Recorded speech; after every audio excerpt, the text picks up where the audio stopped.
Welcome to the Lost Caravan RPG. A haven for the lost, the worn, and the wandering.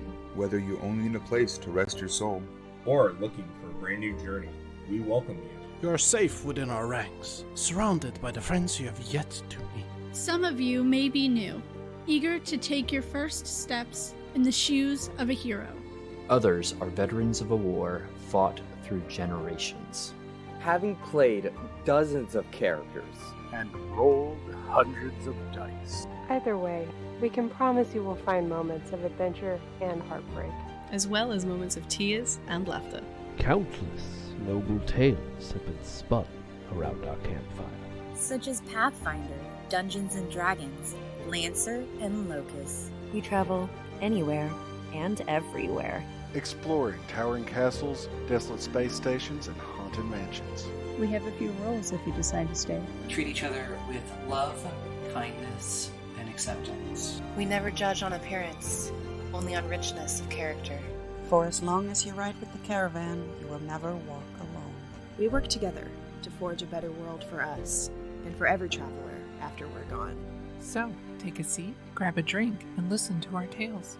When you're ready, we'll help you tell a tale of your own. And welcome, as I remember to turn the stinger on because I'm a professional. Hello everyone, we are the Lost Caravan RPG. I'm going to turn the music down for just a second. I don't know how epic it might be. We are the Lost Caravan RPG. We do one-shots, we do mini-campaigns, we do long-running campaigns. We remember our spiel. If it's TTRPG, we pretty much do it all. Yes, Darcy, thank you. Professional streamer. We are nothing but professional around here. For always. No shenanigans. Ever. Anyways, tonight we are playing a fantastic game that I only recently discovered. And I hope I'm pronouncing this correctly because this is how I've been pronouncing it for the past week and a half. Vaesen.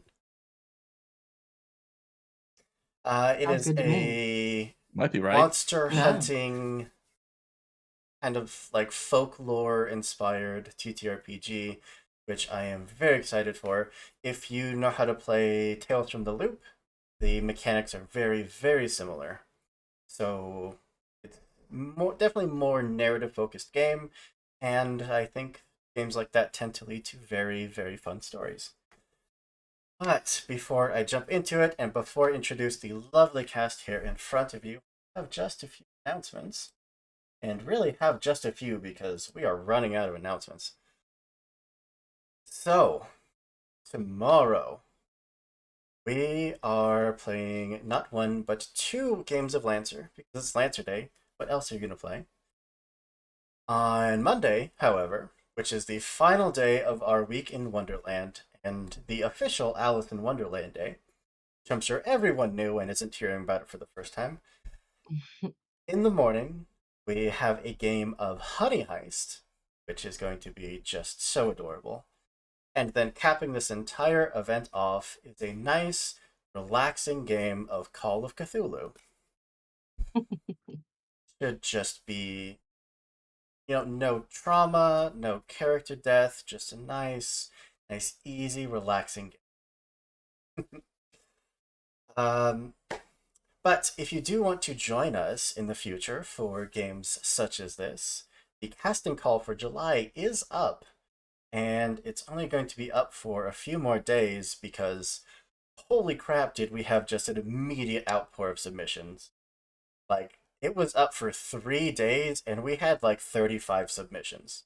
Just craziness. I might be running one of those. Yes, thank you. Next month is actually almost entirely guest GMs.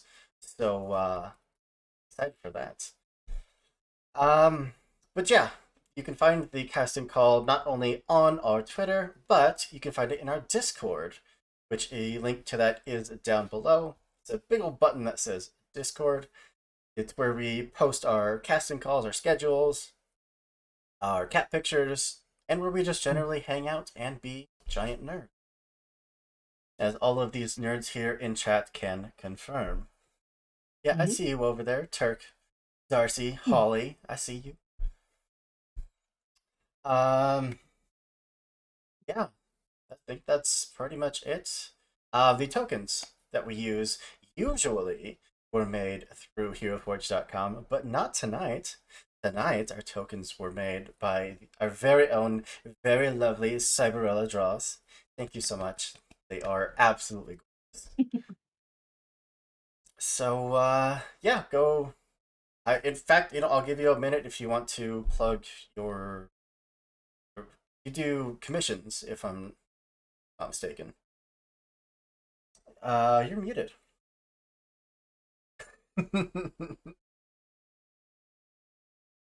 Still muted. Discord decided to reject her because she didn't like its feedback. Apparently.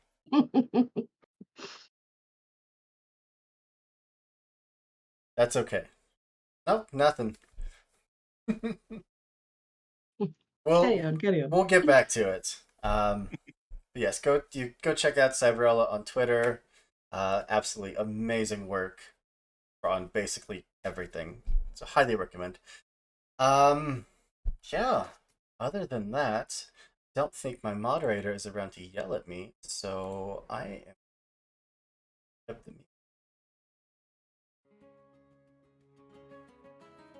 There we go.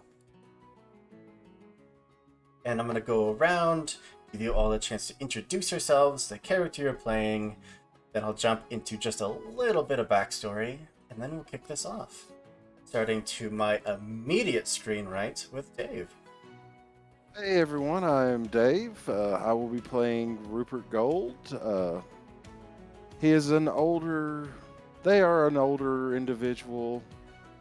Brown clothing, a little bit of a hunch, but if you need anything, come see me. I'll get anything that you desire for a price. Absolutely. And I forgot to mention this, but all of these characters are based off of Grimm fairy tale characters. Some you may recognize, some you may not. We'll see if everyone can figure out who you all are. But we will move down to Tabitha. Yeah, I'm Tabitha Brooke. I'm an actor from the Pacific Northwest. Excited to play with all these guys for the first time. I'm going to be Belladonna, kind, wise woman. And her whole MO is, I want to know your secrets, and you can ask me a favor, but be careful what you wish for. Like that we're gonna have a running theme. Over to Doc. Hey, hi everybody. I'm Doc. He, him, or they, them pronouns, and I am playing Nedley Pultron. And Nedley is a middle-aged tailor garment maker, and also a semi-successful autobiographist. So we'll see what comes out of that. Beautiful. Down to Matt. Hello, I am Matt Orsin. I go by Synthetic20 in here and around Synthetic20 TTV on Twitch and Twitter. I stream cozy games, and when I'm not streaming cozy games, I play TTRPGs. And I will actually be running a Fate Core one-shot here on Lost Caravan, coming next month on 7/20, I believe. I am playing Blade, a mysterious figure that has way too many swords. Love to see it. Oh, and both myself and Blade are they, them pronouns. Sorry, I will change that for you. But Sabrella is, the Discord gods blessed us. They have not. They have forsaken us. Rude. That's okay. That gives me just a few moments to go in. Character name. I know how to type, I promise. There we go.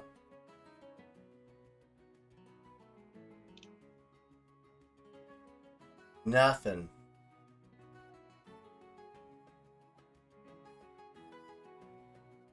Give us just 1 second while we battle some tech gremlins. It's always the way. Plug in the machine. Nobody wants to. I want to hear, Stan. I want to hear what you're running for next month's one shot. I am unsure of what I will be running for the most part. I want to get closer to time. I like to build games around the players rather than around What my system own are you ideas. using? But it is Fate Core. Okay. If you have not heard of it before, it's a system that you roll 4 dice and you get a result between -4 and 4, and then you add that to your skills. Nice. I'm going to be running too. I'm going to be running a Flames of Freedom one shot, which is a Zweihander engine based in the American Revolution with zombies. Cool. So, So cool. basically the American Revolution, but Buffy the Vampire Slayer. It's pretty great. I will be probably edging pretty close to Buffy with my setup as well. I mean, why wouldn't you? Yes. Okay. Well, When while in we're doubt. Oh, go ahead. I was gonna say, while we're doing this, I will be running Cult Divinity Lost in a environment that I think is the most overlooked aspect of Cult, and that's the wilds. Ooh. Well, while we are waiting on the tech gremlins to be defeated, why don't I jump into a little bit of backstory?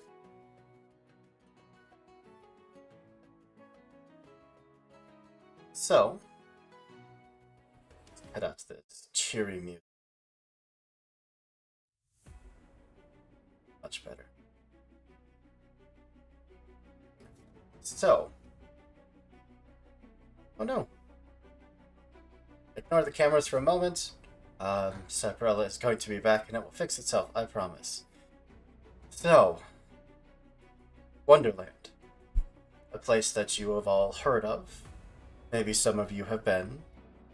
But nonetheless, it is a land that remains absolutely cloaked in mystery. Now, rumors of a civil war between the queendoms has reached, well, basically everywhere. Each of your homes, word of this war has spread. Merchants are getting rich off of sending supplies. Mercenaries are marching off by the dozens to go join the queen of their choice. Now, all of the 5 of you have so far managed to remain out of it. That was until Paul came out from Alice herself. Yes, the Alice of Wonderland. Now, you all know Alice to be a very formidable, very capable warrior. And for her to put out the call for help, you know things are serious and profitable.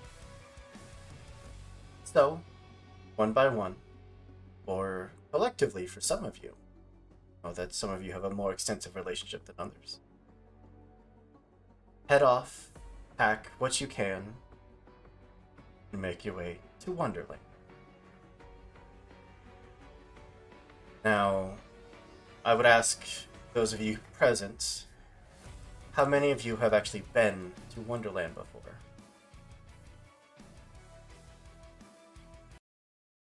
I've been.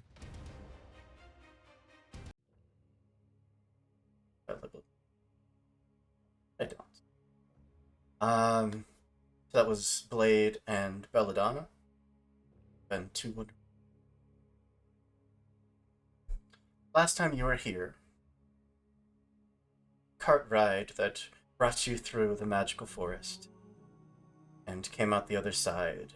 It showed this expansive kingdom, this massive, beautiful landscape, the forests and mountains and mythical creatures that you would have to see to believe.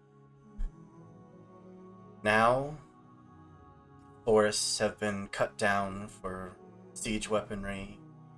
There are no creatures roaming the landscape. Rivers have been dammed. Looks near barren in places.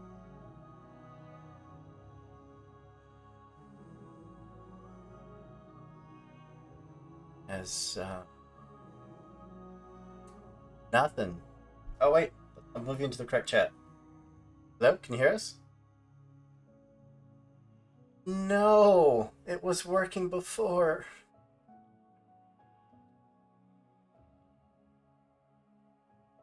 We'll get it figured out. We may have to take a short break here in a moment, but we will. But, Blade, Belladonna, the two of you, in the cart ride, seeing this landscape, what war has done to the place. Anything the two of you would like to do?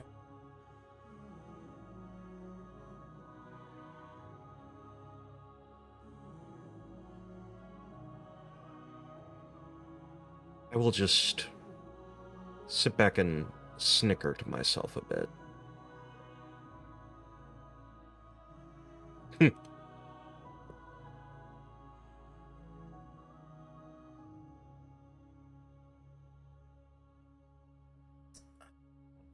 I think I would like to find someone and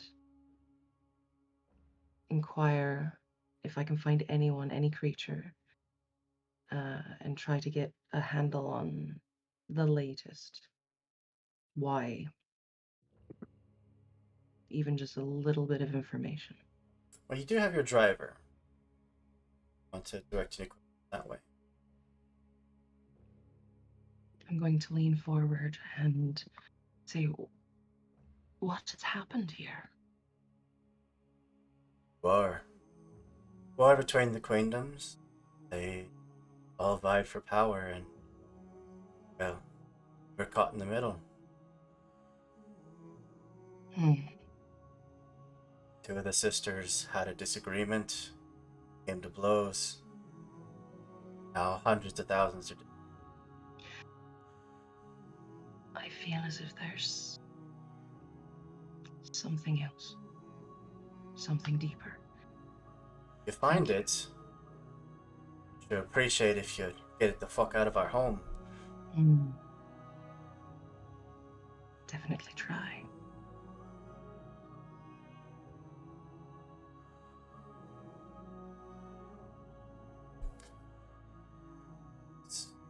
Two of you enter into Wonderland, followed by another caravan.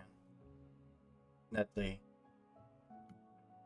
two of you entering Wonderland for the very first time, hearing of this magical place where anything is possible, where dreams are nothing short of just a reality you have yet to accomplish.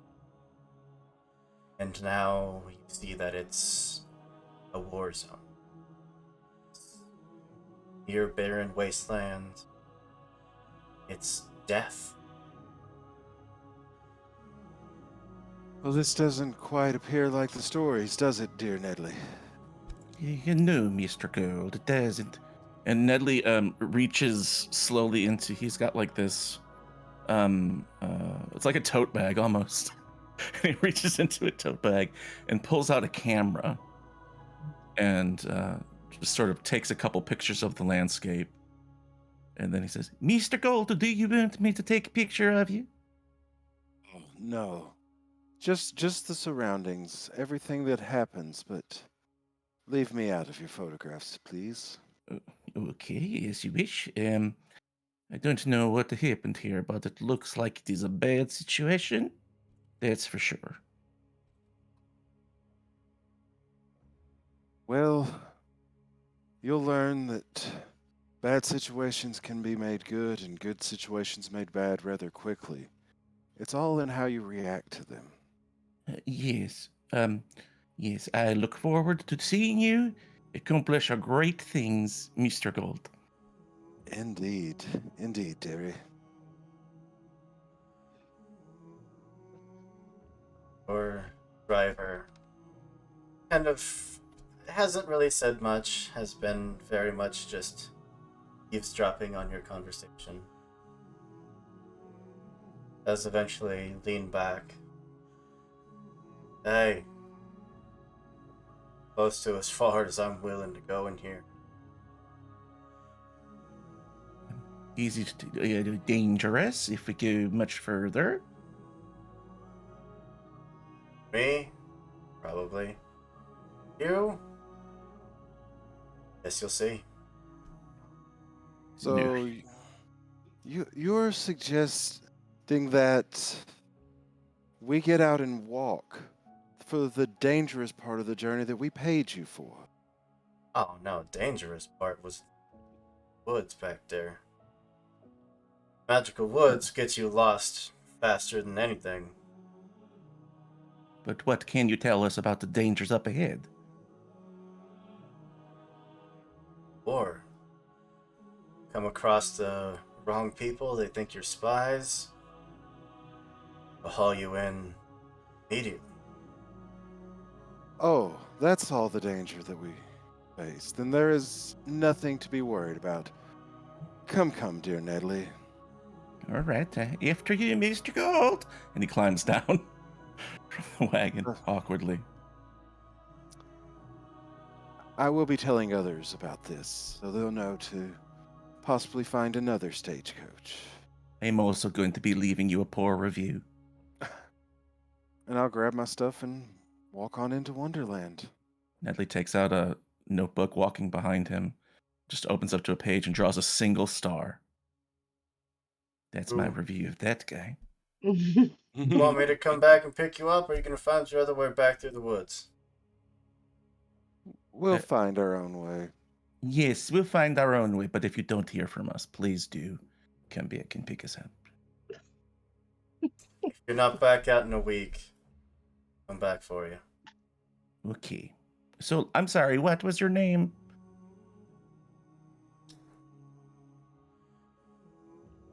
Doesn't say anything. Just starts turning the cart around. Okay, bye. Strange man.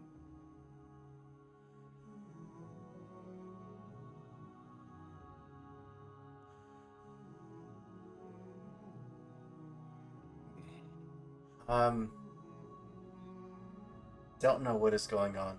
Cybrel's connection, but It's so weird. Yeah. Echoed on her and then kicked her out. It's internet Vaesen. Yep, that's it. Little brownies in her computer. Mm-hmm. And not the tasty kind. Right? No, the angry. Although that would also cause problems. It would. Yeah, that's true.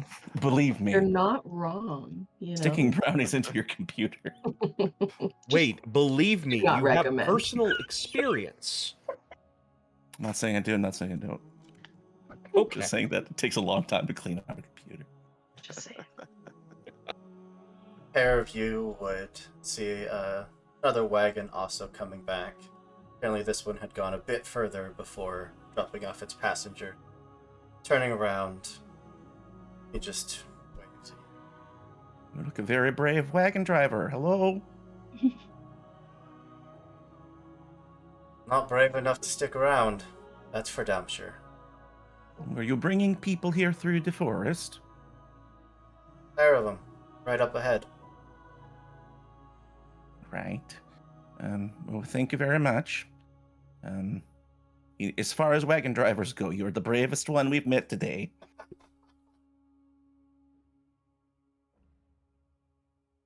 Nods.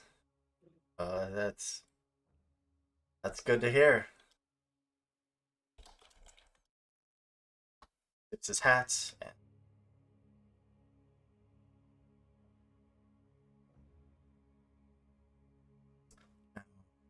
Blade and Belladonna, the two of you having been dropped off there at the edge of the magical wood. You stare out.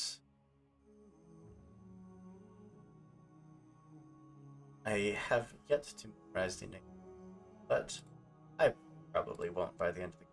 That's okay. Would you both roll your vigilance for me? Or sorry, observation.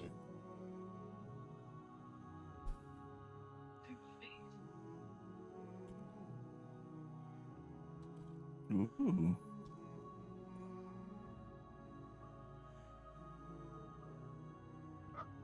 Is the little flourish, was that a 6 or a 1?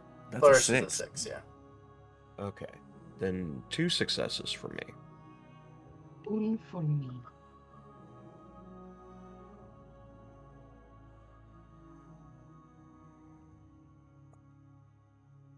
Skill line. Was it 3 for you or 3 combined? So I had a dice pool of 2. I think it was just, it was just 2. That could be confusing.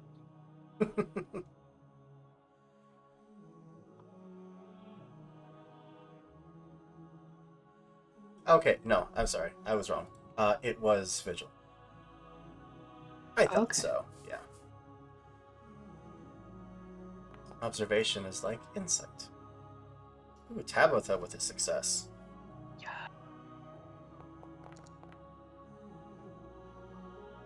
I'm troubled, apparently, not noticing anything. You're very observant, but... Despite having 4 dice. See, you're just so used to what you're seeing isn't probably out of the ordinary of what you were expecting to see anyways. And you're taking in the overall picture. Belladonna, you start picking out smaller details. And through the smoke, mist, whatever this is that is hanging low over the mountains in the distance, you see that there is something massive along the base of the mountains. Huge wings that are blowing gusts of wind down with each and every stroke.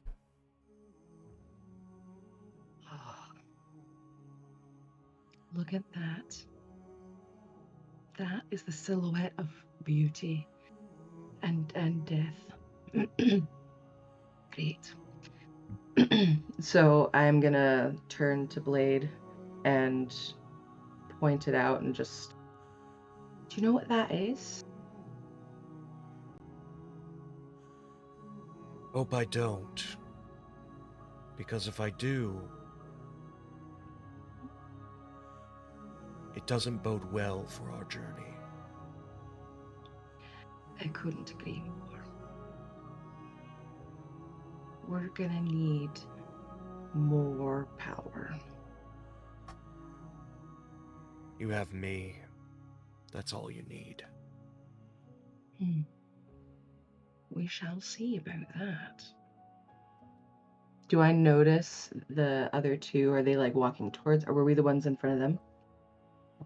You would hear the wagon marching off behind you, and a pair of footsteps headed up the road towards you. I like to think that it's just as you say, we're going to need more power. That Nedley comes around the bend in the road. She kind of tilts her head to the side. Okay, that's not exactly... Alright then. And I'm just start like sauntering towards you guys. Oh, hello! What are you doing out here? Yeah, Miss Belladonna, it's good to see you. And also this man over here with the scary swords. Good to see you as well. And Mr. Gold calls him over. I will step out from behind the tree that I had slid under as we came close, or slid behind as we came close. Ah, yes. Belladonna.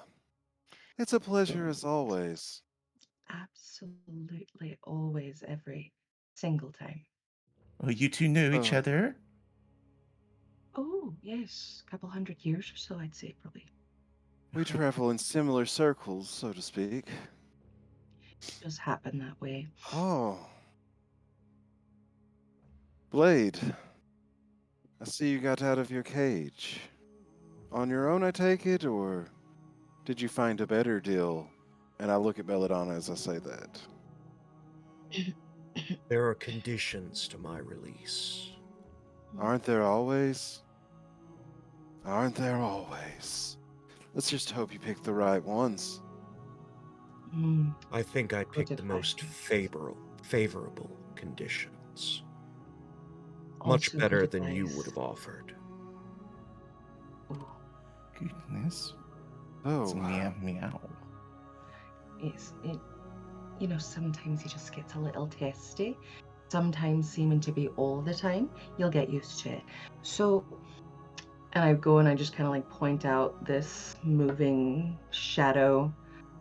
We've got a rather large company. We do? She's beautiful. She's graceful. Beauty, grace. But also very deadly. Oh, yes, I see it now. Yes. That moving mountain. Yeah. I think I'd like to know much, much more about that before we travel in its direction. Well, I do have some books with me, and he reaches into his tote bag. One of his gear is a book collection. Absolutely, it is. So I mean, carrying in a tote bag, it's maximum like 3 or 4 books, right? But he's like, He's starts trying to Mary opening Poppins these. tote bag. And these, of course, are some books about the Vaesen and sort of creatures. And here you go. And he starts taking them all out. And then you notice that there's something moving in the bag. And he reaches in and pulls out this small orange mangy cat and puts him down on the ground. He goes, "There you go, Mr. Buttons. Go do your business." Do you think he likes it in there? I don't know. I don't really care. He's not my kid, so. Fair enough. Do you have anything on Jabberwockies? A Jabberwocky. Would I be able to roll for that? Yes, please do. Okay, and what shall I roll? Shall I roll using my book collection? Learning, maybe? Learning, yeah. Okay, cool. So learning, I have a +2, and then the book collection gives me 1 more. He's total of +7. Oh boy, yep, you're right. Logic for learning. Logic. And I need a bonus dice of 1 because of my book. Here we go. Yes, I have 2 successes. Not only do you have a book on a Jabberwocky, but you have an extra success if you would like to spend that in some way. Oh, okay.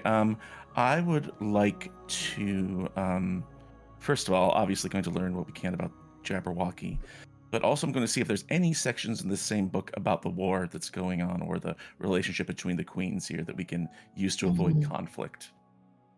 Absolutely. Not a bad idea.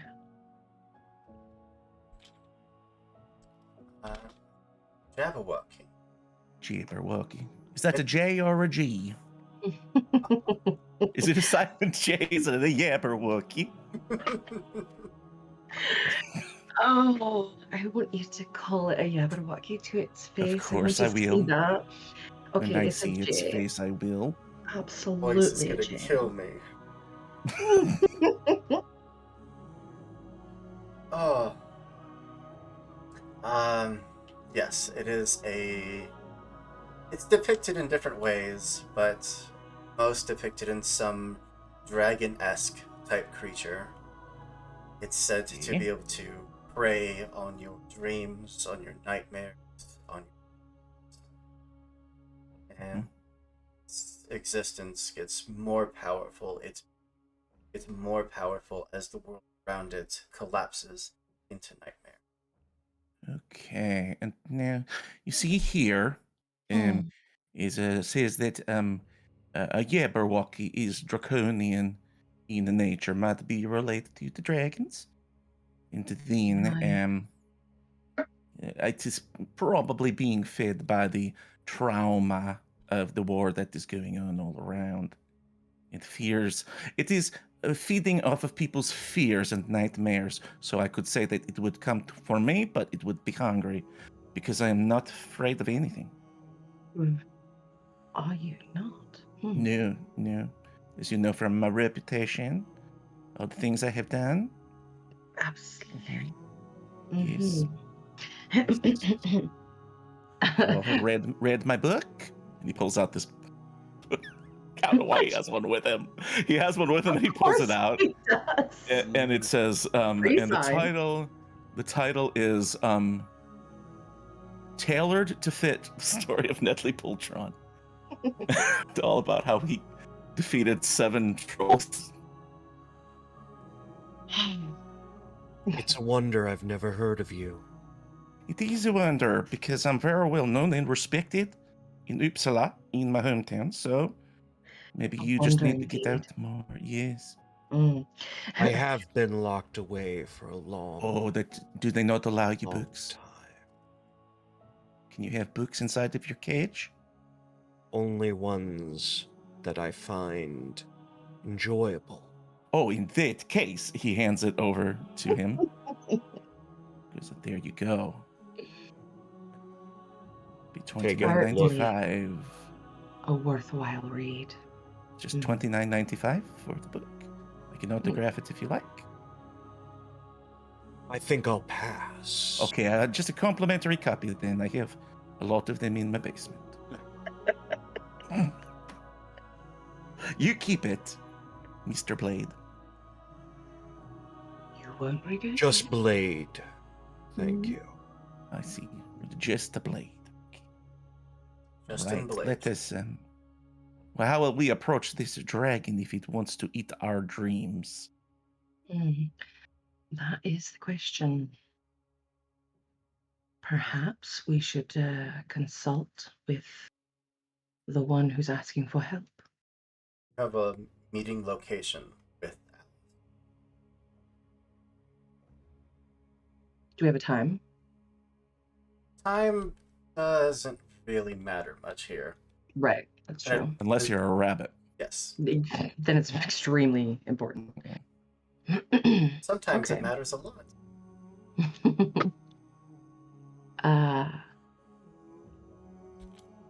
Then I see we head on to the meeting place. Let's talk to Alice and see exactly what we're getting ourselves into.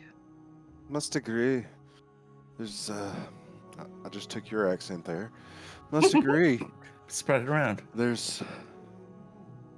We've had enough time for idle chatter. Agreed. Yes, let's get this over with.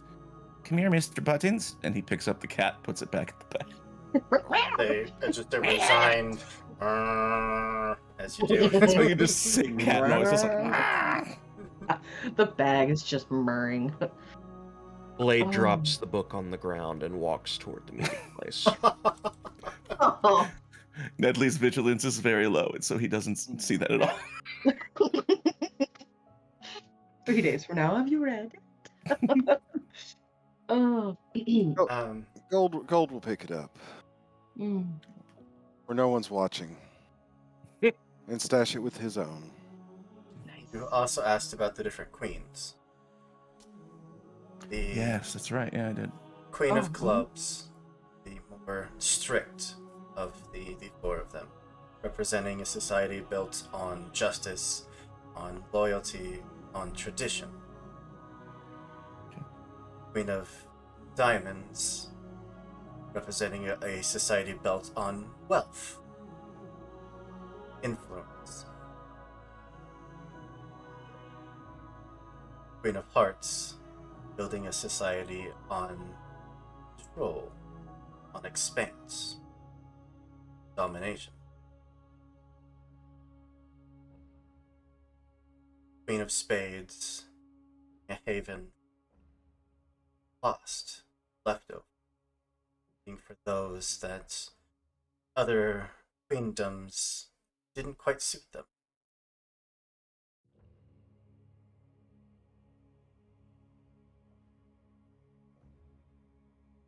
Can you say that first one again? The Queen of Clubs, enter in law, tradition, and order, and things like that. And then the Diamond is money, and then the Queen of Hearts is about she's a dominant, and then the Queen of Spades is Hufflepuff. I mean, this Queen of Spades is for everybody who's left. Oh, you mean the Island of Lost Toys? Got Yes, it. that's what I meant. Yep. Great. Have you been to that island? They've got a nice gift shop. So beautiful. It's really nice. All right. Well, 2 of you have been to Wonderland before. would either of you like to lead this band of rogues? What would that entail as far as skills are concerned? No skills required, as you have been here, but it would be your own personal paths that you remember of trails and roads. Then Blade would be leading by accident, just trying to get as quickly as possible away from Nedley.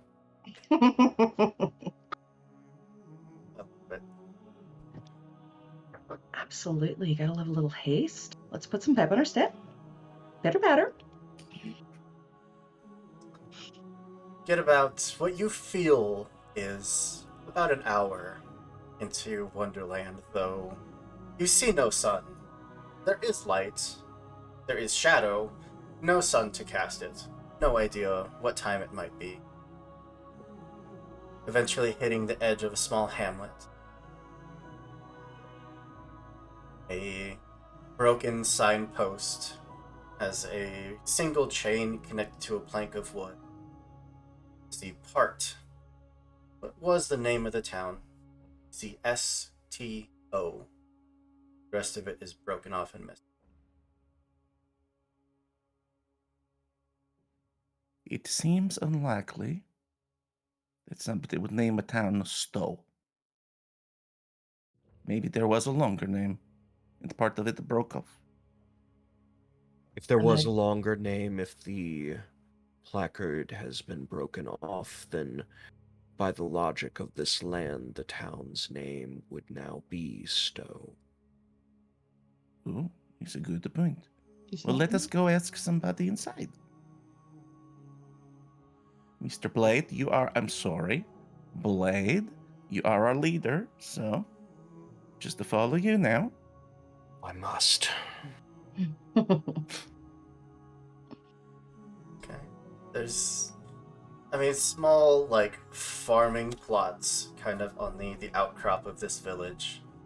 Once you get more towards the center, there's tavern, an inn, the leather workshop. There's basically enough to get these people by. All the windows are boarded up, the doors are closed. No one in the street.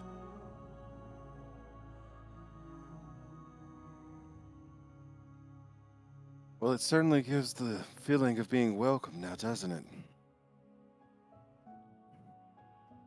I was going to make a joke about everybody being stowed away somewhere, but it seems in poor taste now, so I won't do it. Well, just know that if you had, I would have laughed. Okay. Now, I have the... How's it called? The talent of medium.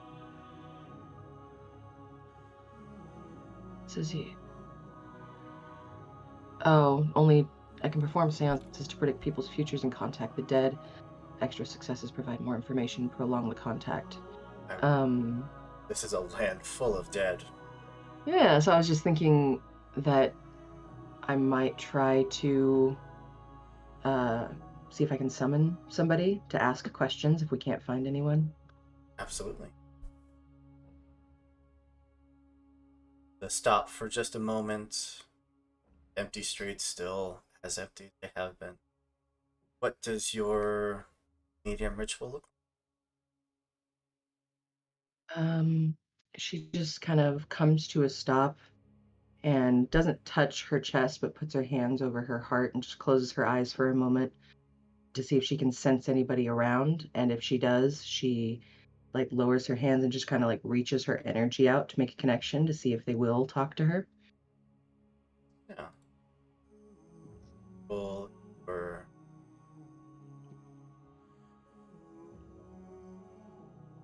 kind of want to call that inspiration.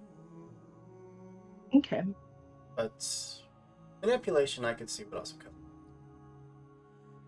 Oh, it says you can use observation to perform. I forgot to read that part. You also don't have any stats. Oh, that sounds about right. That's okay. Love the sheet you get. Belladonna. So you should have a 2 in physique, a 5 in precision, a 3 in logic, a 4 in empathy. Ooh. How many in precision? Precision is 5. 5. Logic 3. Or no, empathy 3, I'm sorry. Logic 3, empathy 4. 4. Okay. Thank you, sorry about that. I thought your dice roll seemed like low. Yeah. Okay. Mine seem low too, but that's a feature, not a bug. There we go. 3 successes. Okay. We'll focus on the other side, that spiritual world connected to Wonderland, which exists just off kilter of this one. Nearly the same place, except for just a fraction bit of a difference. Not as far away as it is at home. And you hear the sounds of horses. You hear the sounds of men shouting, of steel impacting steel, screams of townsfolk.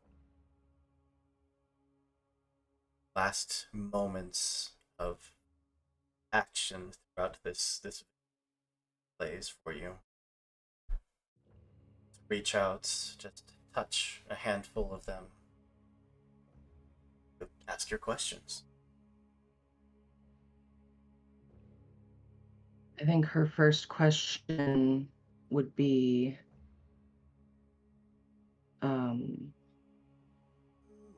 if they noticed any weaknesses, like or if they were all just slaughtered, or if any of them fought and noticed weaknesses in opponents, or noticed any kind of advantage that they might have had against the people coming for them. Against the army belonging to the Queen of Hearts, they didn't stand much of a chance. Okay. They're heavily armored, heavily trained, elite cavalry that's... Okay. The reasoning that they would give you that the Queen suspected that this village was housing spies. They weren't, but the Queen wasn't taking.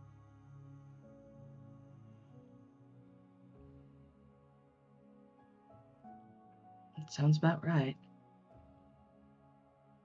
The more powerful you get, the more you think people are spying on you. I would say that this is probably, since it's not like it says a seance, not a trance, so I would leave it open and ask people if they have any questions they'd like to ask the dead, even though they can't probably see or feel or hear what I'm going through. Even if you want to just hang on to those 2 questions to ask as we go through the session, that's fine too. Okay. Don't believe I'll be talking to the dead in the middle of the street anytime soon, Belladonna. That's a bit dramatic for me. Especially with Are you sure? They could still have access to their gold. I believe, and he points toward the tavern, there may be information that way amongst the living. Do lead the way. Show us all what it looks like to find information. And Gold will walk directly toward there, hoping that there are people inside. Quickly, Bella, before we go, could you ask them if they've read my book? The Ghosts? Absolutely. Okay. No. Oh, that's too bad. I don't have any ghost copies with me. You know, perhaps if you just They leave wouldn't a be copy, able to turn the pages of a normal one. leave it open to your favorite page. The one Okay, you and he really pulls out want another to copy read. of this book. He just opens it up to like this dog-eared page and lays it on the ground. Enjoy, ghosts. My God, it is hard to be a kayfabe badass right now. Sorry. The one standing in the back with the blank face who never smiles is the one who makes it even funnier. Every company. It's the hardest roll. It's the hardest one. It is. Oh. Just breathing in hard. Biting your lip, and we all head towards the tavern. Rupert, as you get up to the door, grab the handle, pull, and it jiggles a little, but there's clearly something barring it from the side. What's wrong, Mr. Gold? I don't believe they're open for business today. And Nedley walks forward and knocks on the door. He's just like, knock, knock, knock. Hello? Blade walks forward and kicks the door open. So there we go. That's one way to get it open. The wood, barricade that had been behind the door just splinters. And you're staring down at a woman who was on her way to the door and is now just flat on her ass, just wide-eyed, staring up at you. Oopsie. Oh, darling. I'll extend a hand. Takes it. I'm so sorry. We don't have anything. Soldiers came through. They took everything. Oh, don't you worry. We don't want anything material. They took everything you had. Yeah. Did they take your wits as well? No. We're not in prison anymore. We got to have manners. Now, do tell. I'm just gonna grab her by the arm and try to lead her aside and do a little, pat. I understand it's been absolutely crazy around here. You know what? Just tell me everything. I already know everything. Tell me the best bits. The army came through, the Queen of Hearts army. They said that they were looking for spies, but I don't think they were. You don't? I think they were looking for someone specific. I don't think they found what they were looking for. What makes you think they were looking for a specific person? He's writing all this down, taking notes. They only gathered up the females of the village. Only the ones with blonde hair. Everyone else was sent back to their homes. No, I have blonde hair. We'll protect you. Don't even. As if they couldn't be more obvious. We'll just have to talk to her, see what she's done, and see why they're hunting her down in every nook and cranny. Wait, who are they hunting? I would assume it's Alice. She's the only blonde who causes trouble around this part that I know. That's probably not true. There's a lot of blondes. Alice is back? She's in, she's out, she's up, she's down. Has she been gone? She has not been here in the Wonderland. No, she's gone for years. That makes things interesting. Yes. I don't like that. I liked everything you said before. I don't like that. I'm so sorry. I didn't mean No, to... no. Here, have a book. It's a good read. It's a great read. Especially, to calm you down, to take your nerves off. Yes, very, very soothing and not exciting. You'll fall asleep like that. Mm-hmm. She's clearly terrified right now. Of the magic book. Of all of you. All this entire situation.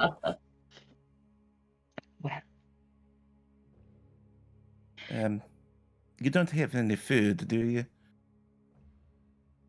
Just I have sustenance bread. would be nice. Do you have a saucer of milk, maybe? Probably get some from the cow. Okay, terrific. And he takes Mr. Buttons out. You don't have to worry about the bread unless you want to share some with me, which would be really nice. So yes, please. Yeah.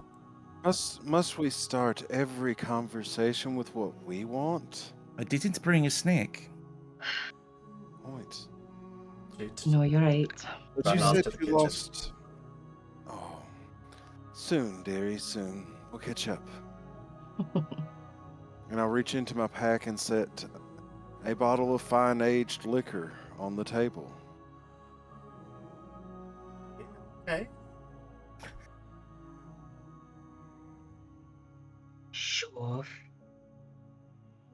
Comes back out from the kitchen. Loaf of fairly stale bread. Knife. Sets it on the table. I can get you some glasses if you like. Looking at the bottle of. Oh no, dearie. This is for you. Everything you had has been destroyed, has it not? It is but a token to rebuild. So is the book. Why? There's always a reason. But pay you anything. Have anything left? oh, but you do. When this town is back to what it once was, and you are where everyone goes. And I nudge the bottle just a little bit. Will you take it? Yeah. Yes, No. thank you.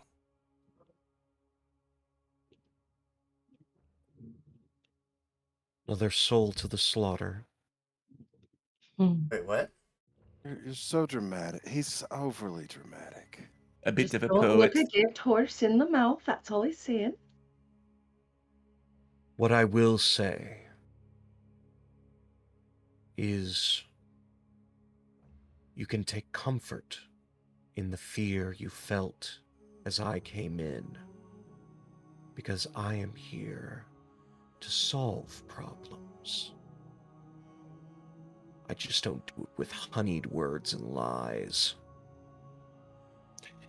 And Blade will step back, and you see, because I didn't fully describe the character, that Blade has a ridiculously large sword on their back, as well as two swords alongside out of their belt. It's a Final Fantasy character? It's like a Buster Sword on his back. Nice. Thank you.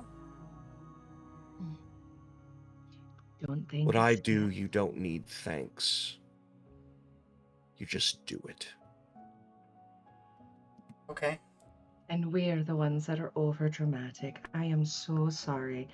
You know, you've been through enough. We've harassed you. We've harassed you enough. And we'll leave you be before any more deals are struck. I think you've lost enough already. So, and she just starts heading towards the door. Come on, Mr. Buttons. Follows her. We'll see you soon, dearie. Walk out. She's still utterly confused. Still absolutely terrified, but just doesn't say anything. Alright. So, if Alice has been the goon, is this maybe some foul trickery afoot? Maybe this is a trap we are walking into. I was wondering the exact same thing myself. They say the call came from Alice. But if maybe it's she's coming gone- from inside the Wonderland. Well, I suppose the only way we'll know is if we go where we were supposed to go to meet her specifically. And if she isn't there and we get attacked, it was all just a trap. There we go. That answers that question. Absolutely. Fortunately, you brought your sword with you. And look at Blade. Brought the tools to do the necessary job. Then you shall lead us. First one in. Pointy in first. So go ahead, and Nedley's writing in his notebook. Right tools to do the job, said Nedley.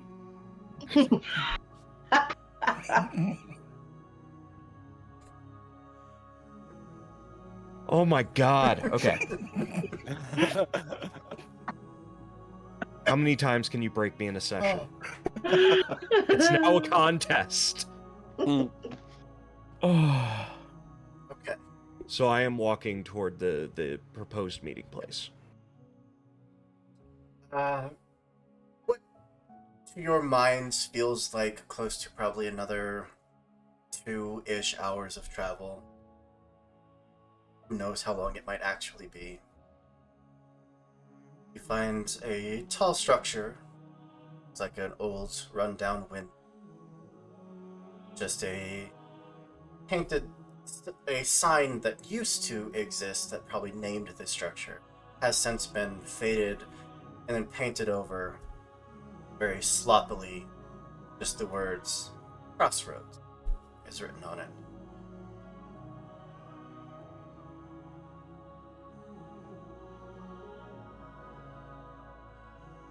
I don't know that we have time for all this nonsense. I can't remember which way to go. Oh, this is the proposed meeting. Just the spot. At the crossroad. I think we are there. She's not. But there's also no one else, though, so... Well, maybe we're no we should closer... look. What We're about no closer... inside the big thing, the windmill? Just because the thing you seek isn't in plain sight doesn't mean it's not there. You know what? Not You're in right. plain sight. You're so smart. No, Hello! I'm just used to this place. Door to the windmill would open. Crack. See the glint of a blade poking out to help prop the door open. Oh, yes, hello. Is there somebody inside? We're just looking for a friend. Hello? Door slowly opens fully with a loud creak. And there on the other side, a long-haired, blonde, very tall woman, reaching close to 7, maybe a little over 7 feet tall. Body absolutely scarred, a dress that is covered in blood. One hand holds out a sword that just is very vaguely pointed in. Alice? Dearie, it's us. It's us. Do you remember asking for our help? We're here now.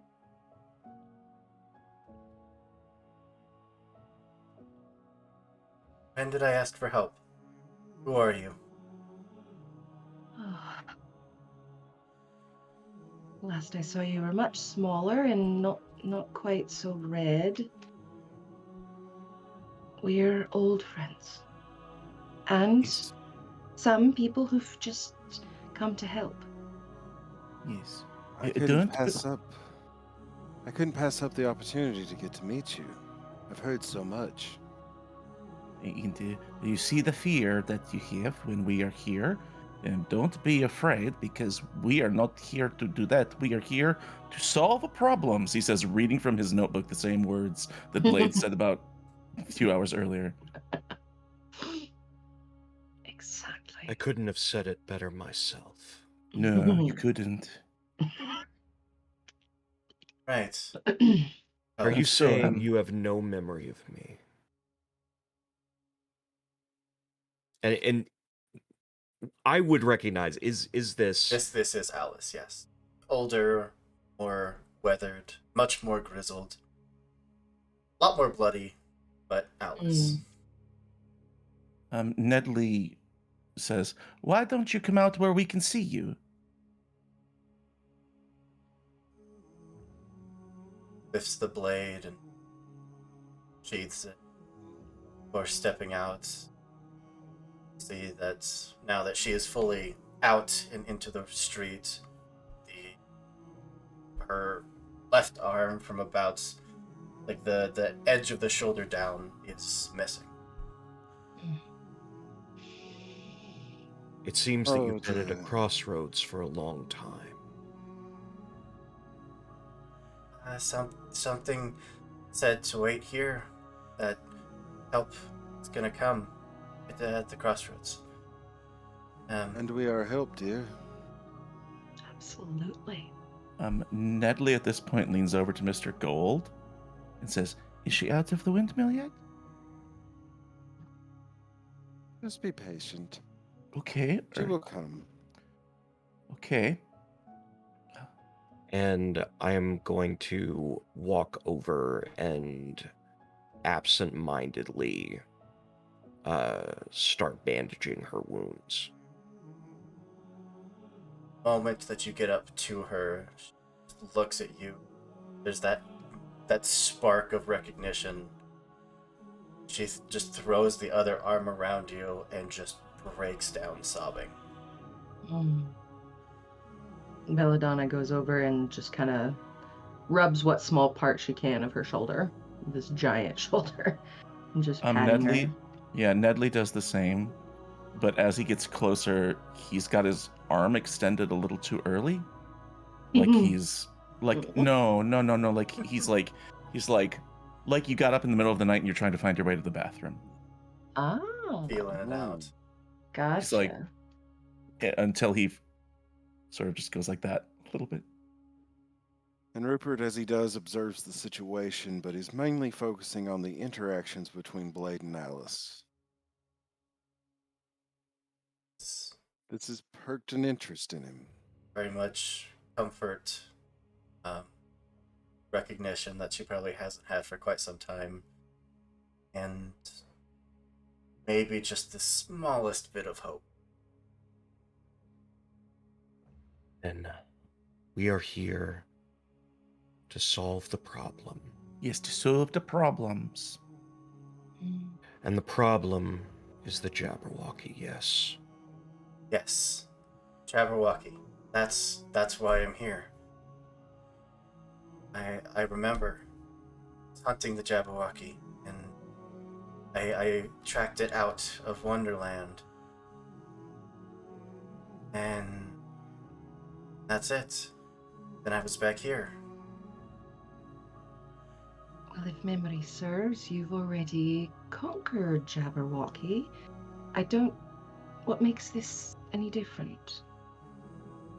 I don't know.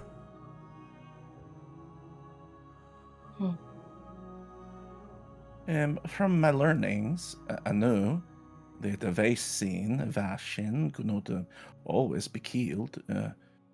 Maybe it's the same Jabberwocky looking for revenge, or something like that.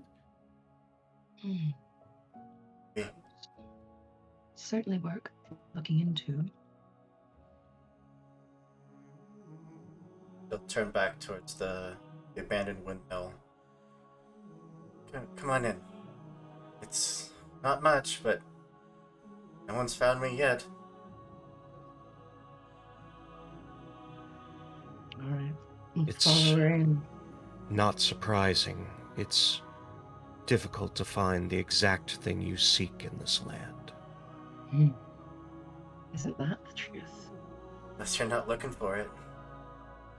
Absolutely. Yes. And I'll love this follow place. her in, putting the bandages away as I do. Okay. Nedley follows a little bit slowly. After like there's a little pause, and he's like, "Oh, we're going inside? Okay, great." As the first Come, Nedley. hits that door, we're crossing that threshold into the building. It is immediately night.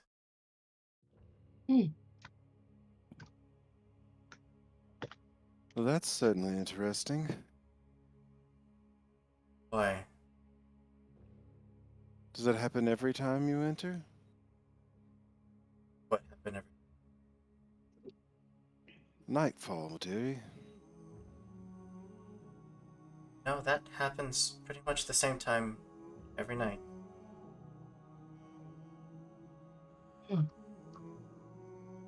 I've got to. I'm gonna step back out the door. Step outside. It is daylight. 1 foot in, 1 foot out. And I Okay, step back yeah. in. Yeah.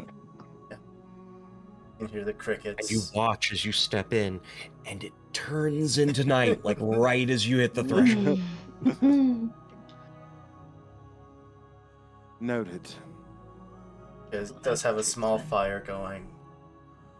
There's a few sticks propped up with some kind of nondescript meat cooking over the flames.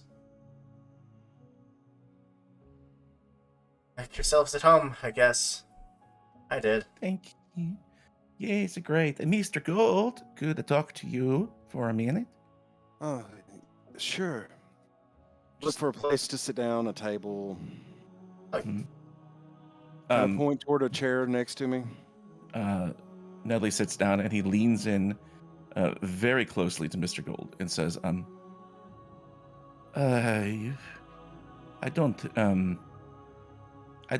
ask me how I know this. This girl, Alice, that we're looking for, is a human girl? Yes. Okay, if that isn't the case, this is not Alice.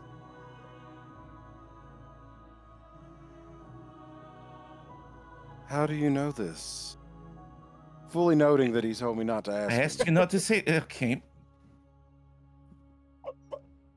I know that she is a Vaesen because I can't see her.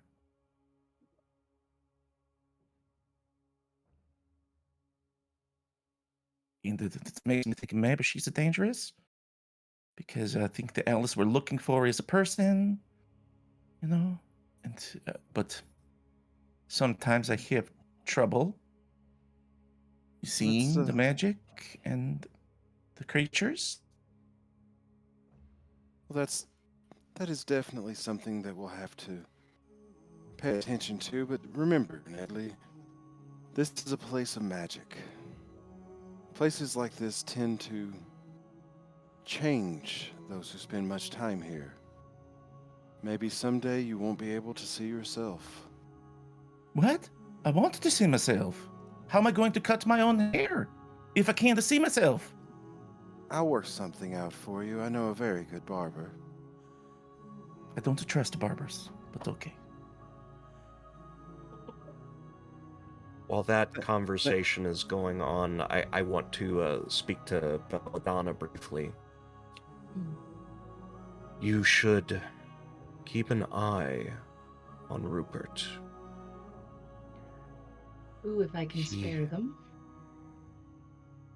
Sorry. Keep two if I can spare them. Of course.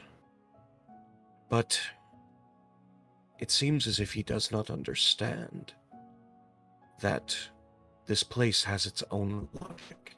It has no need for his. Doesn't understand or simply won't acknowledge. That's something that he'll have to talk to a therapist about. I don't know we can do anything about that. Fair point. I will endeavor to keep myself together then. Please do. Please do. We're going to need you. We're absolutely going to need you on this journey.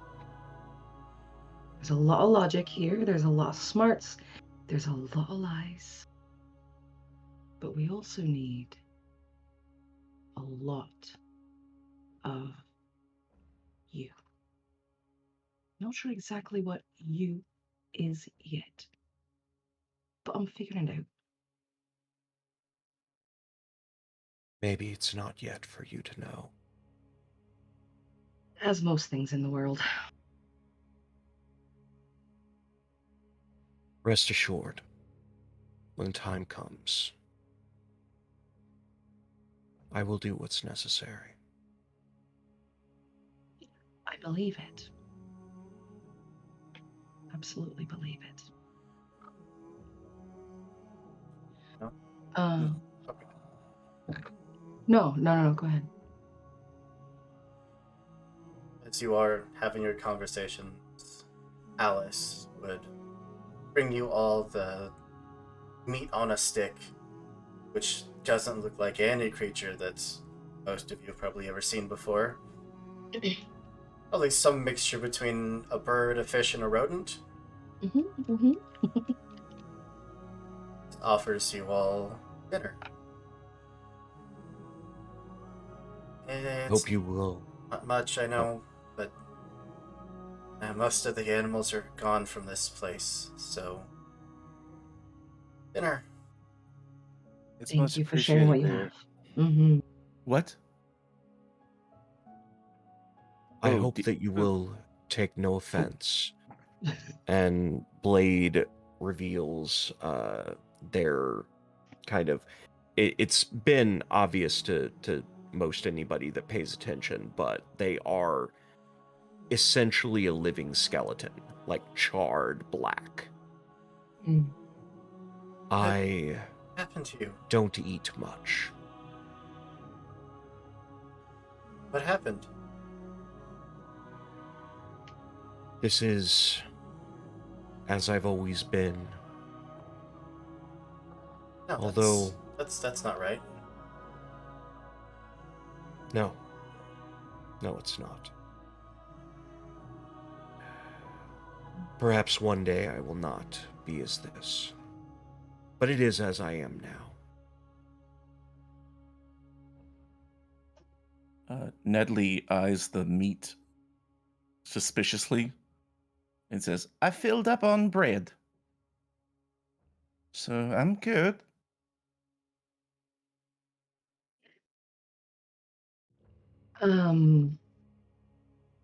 Is there any way that I can... I'm just going to kind of ignore the food and like try to place my hand on Alice's arm and try to I don't know, make some kind of an emotional connection with her, like kind of start trying to clean some of the blood off of her face and, brushing the hair with my fingers and just trying to, clean her up a little bit and make her feel a little bit better. Yeah, absolutely. Okay. Your empathy is more than high enough to. Okay. And like while I'm kind of combing my fingers and using my fingers as a brush in her hair, I just want to like be whispering just like little stories of things that I've seen in Wonderland, times that she and I have like crossed paths, and just kind of try to implant things in her head so that she can come out of this like shock. Is what I'm thinking. What Belladonna is viewing it as. Yeah, roll your observation. Okay. Mm-hmm.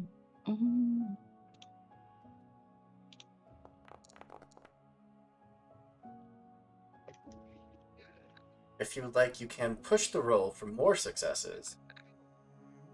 One is a good enough, but if you wanted more effect. Okay. And then what does pushing do if it goes bad? I can't remember. If you push, you gain a condition of the mental conditions. The conditions are basically your. Okay, I'll go ahead and push it. Nice. 3 successes.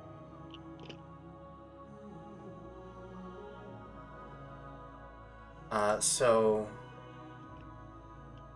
would you like to take angry, frightened, or hopeless? I'll go with angry. Make that connection, start transferring, implanting those memories, and getting fed back to you from her own muttering, from the own emotions that she's giving back to you, what she's been through since she got back to Wonderland, having been chased out of the Queendom of Hearts, being chased out of the Queendom of Clubs, hunted like a beast all across Wonderland, having killed dozens ones that have come after. All the while not understanding why. That just lights that fire of anger of someone that you know is so keen to protect and help. Such this beacon for people, and now she's being hunted like a bee. Yeah. Okay. I'll just keep whispering, like, just sweet thoughts and memories and stuff while I'm just kind of standing there seething to myself and trying to figure out, play a puzzle game in my own head, in my mind palace. Well, as it is nearing midnight, or this Wonderland's version of midnight, you all are welcome to eventually get some rest. Great. So, conditions can be recovered by basically using one of your allies to help work through that condition. Get them to, in some way, help you get over that anger, get over that frighten, whatever it may be. Nedley Nedley offers to read Bella from his book until she falls asleep. His very, very boring book. You know what, Nedley? That would be absolutely perfect. That would be... That's exactly what I need right now.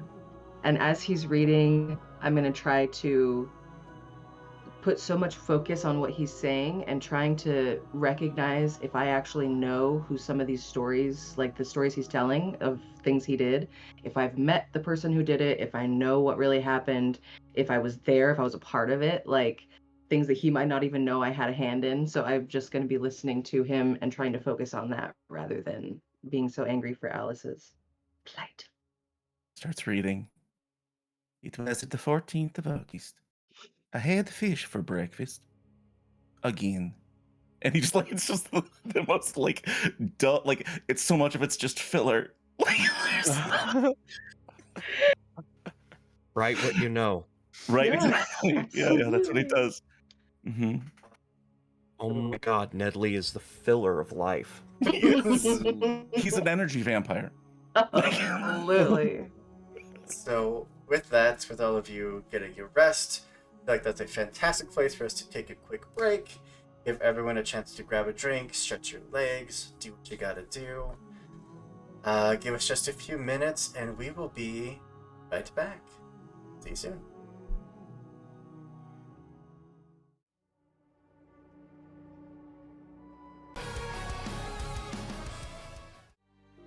Welcome to the Lost Caravan RPG.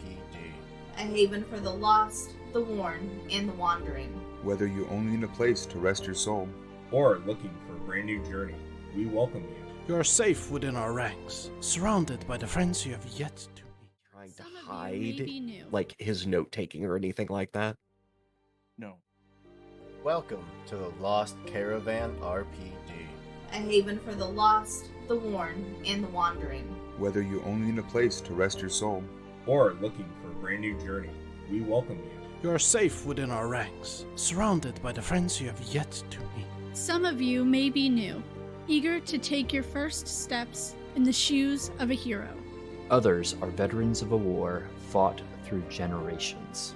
Having played dozens of characters and rolled hundreds of dice. Either way, we can promise you will find moments of adventure and heartbreak, as well as moments of tears and laughter.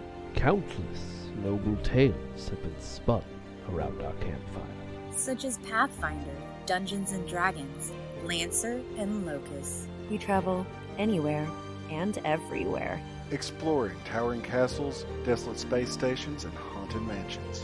We have a few roles if you decide to stay. Treat each other with love, kindness, and acceptance. We never judge on appearance, only on richness of character. For as long as you ride with the caravan, you will never walk alone. We work together to forge a better world for us, and for every traveler after we're gone. So, take a seat, grab a drink, and listen to our tales. When you're ready, we'll help you tell a tale of your own. And welcome back. Where we left off, our party had set up camp, having finally met the one and only Alice. Apparently is on the run from not just one but multiple queendoms. She doesn't know why. In fact, she remembers very little and seems to be very much desperate for your help. That in mind.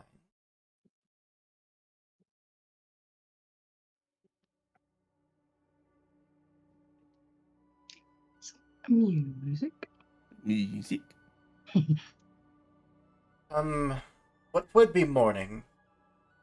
You only know this because Alice is up and putting on her armor, getting ready to go. Otherwise, the sun is still down, the crickets are still chirping, it is still midnight as far as any visual indication would tell you.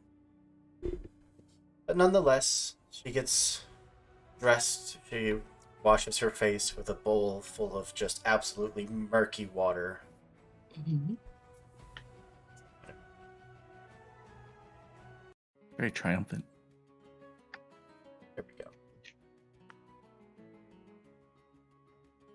As soon as she is as presentable as she feels that she can be, looks at the rest of you. Okay. Well, I called you here for help. What did I call you for? You needed help defeating the Jabberwocky. Right. I need to slay the Jabberwocky. That's what I do. Okay.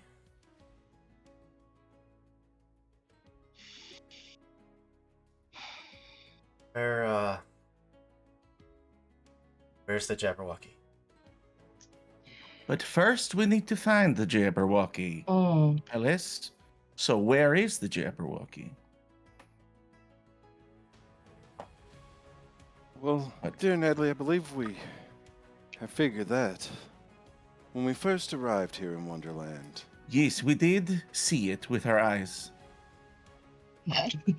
And especially Miss Belladonna saw it. Absolutely did. Very Wait, so good just a recollection. second, Nedley. Do you see things without your eyes?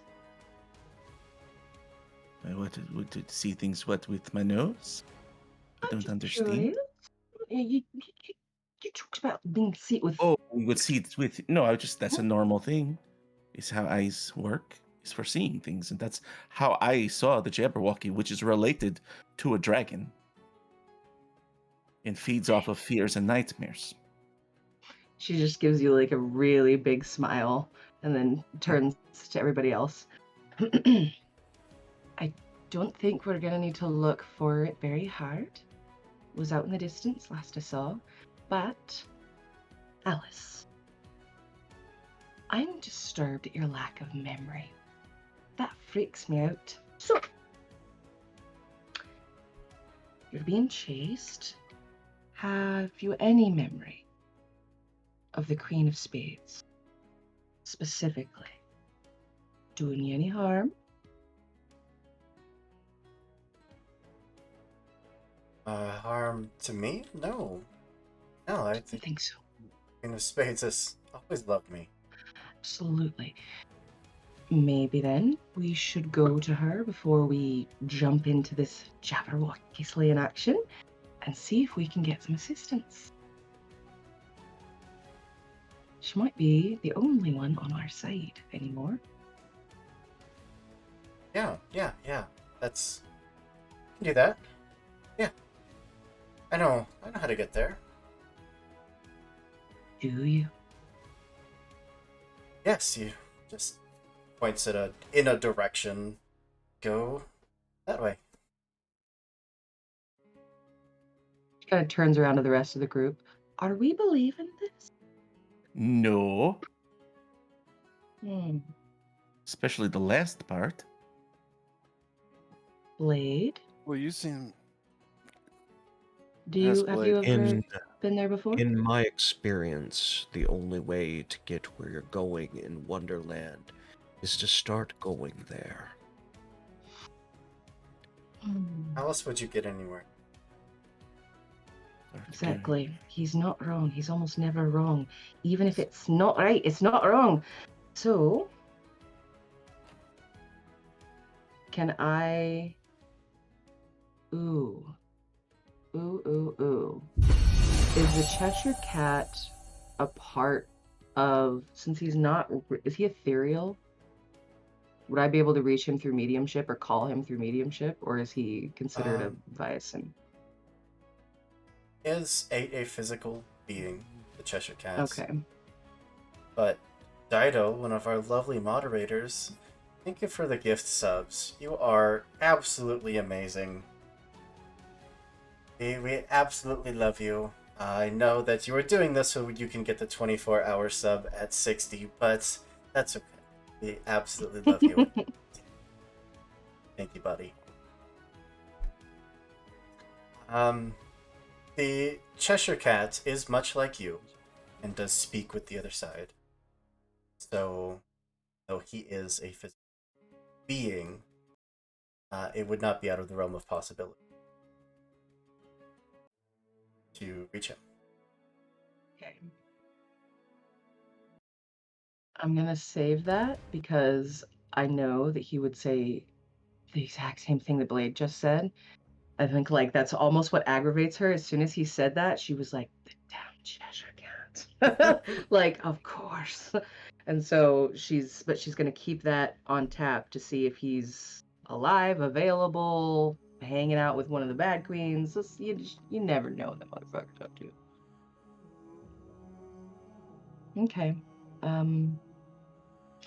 Then I suppose we should start going. What do you think, Gold? I'm just here to observe. As always. And so I just start walking in a direction sort of the way that she pointed, but kind of picking my own little path. Like, nah, it's probably more. I'll stand as she does, and I'll look back to Alice. You don't remember much, do you?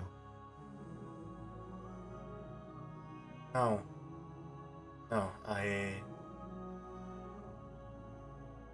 Why?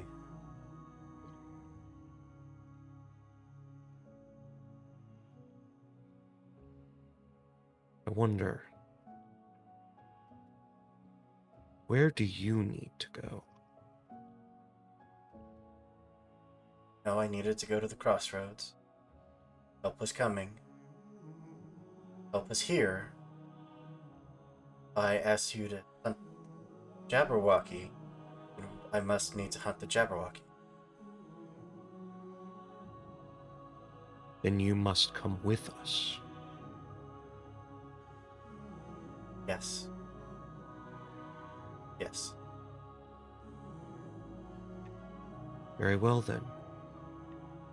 Lead the way. I think there's a cut scene where Nedley is walking with the other two outside and he leans towards Gold kind of quietly. It's like, I'm telling you, whatever that thing is, it's not a human. do you see me? Well, yes, of course, Mr. Gold. Interesting.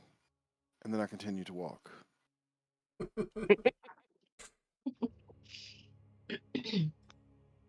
Belladonna would have definitely heard Blade and would have like stopped and waited and just kind of smiled, watching him, be able to reach out to her and have that connection, and just kind of waited until she started leading the way.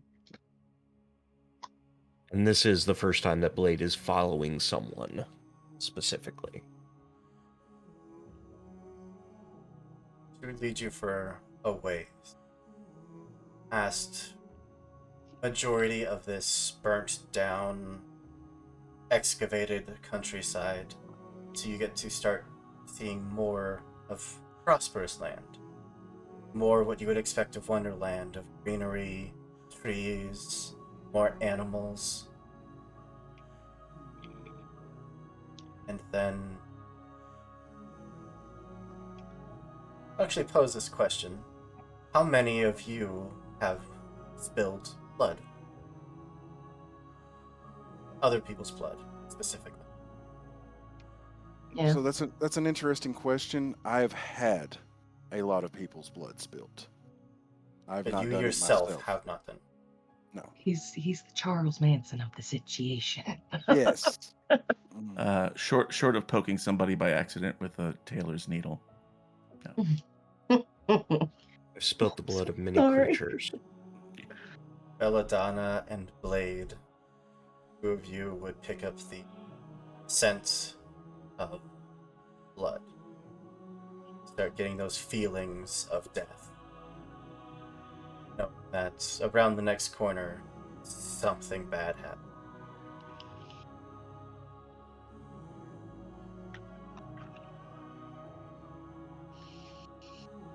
Stay close, Mr. Taylor. We wouldn't want you to wander off and get into a situation you can't handle. I can always handle the situations, and then I just have to have the right tools for the job. Belladonna kind of catches up to Alice and just touches her shoulder or elbow. Maybe we should slow down a little bit. Just prepare yourself. Something's not right. Something's not right. Just take it slow. And as Belladonna is saying that, Blade will draw their weapons. They're two swords. Pulls out her own weapon, hefting it. You can see there's a little bit of discomfort there holding the blade, like this is probably her non-dominant hand. She presses on, very careful, very vigilant, till she rounds the corner, and immediately behind her blade, the rest of you following suit, hear the dozens of wing beats. See the sun, non-existent sun, glinting off, dozens of pairs of armor, shields, weapons, all scattered around the remains of a battlefield. Enormous blackbirds, the moment that you all round that corner, all whip their heads your direction, start loudly cawing, and then all take flight, hovering only a few feet off the ground, still all adamantly staring at you all. Oops.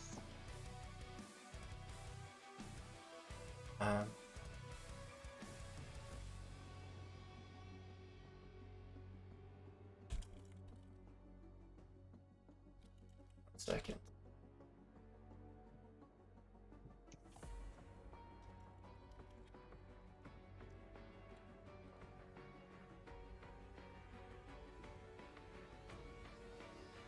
But what is this that we're looking at?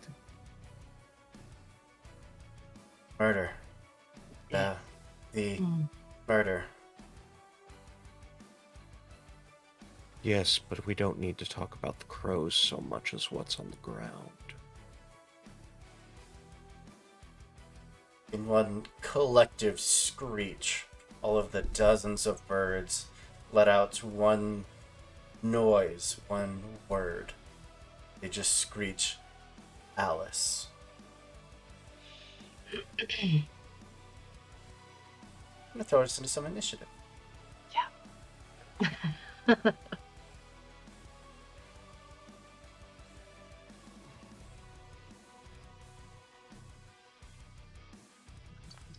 Hey, there we go. Oh, wow. That's a lot of twos. Well, at the top of the order, I guess I should add Atlas in there.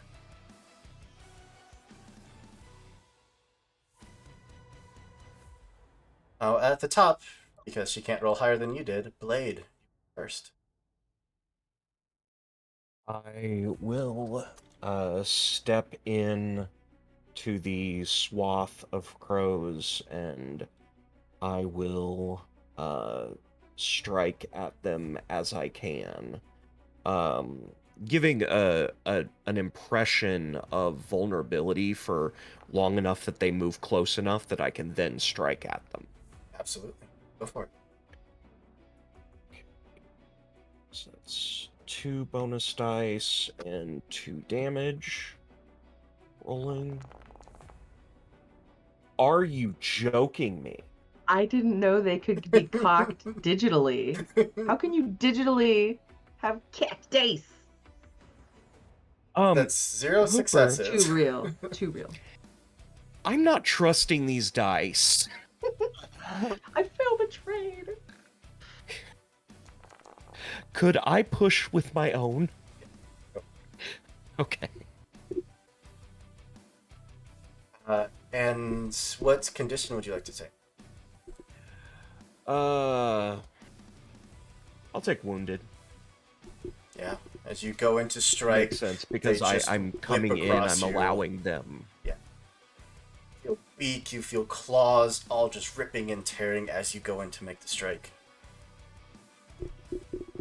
Okay. 4 successes. Yeah. That would be 1. They do have armor. Let me roll my own dice because armor is not included in the cheat sheet. Yeah, character sheet. So that would be a total of 4 damage? 5 damage. Right, because it's a 2 damage weapon, and then each success after that should add another point of damage. Well, there's 4 successes, so 1, 2, 3, 4, 5. 5 do you damage. take off 1? Okay. Yeah. Now, either the armor mattered. And I am just cutting them down, having opened myself up enough to get them into melee.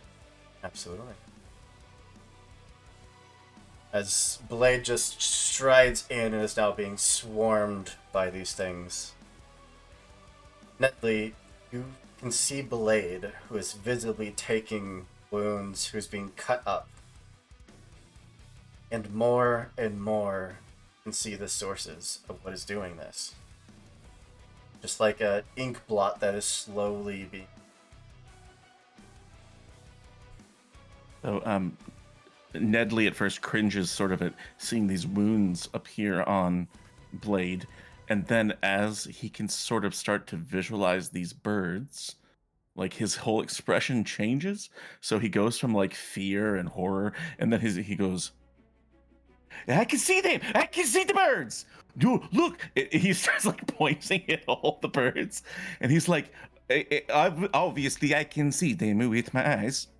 Which is how you see birds. But I can see them, of course. And oh, you are very tall, he says, looking back at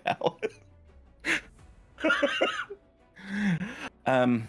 Okay, and then he's going to take his quarterstaff, which is basically his walking stick, and sort of charge forward and try to smack at one of the birds that's attacking Blade.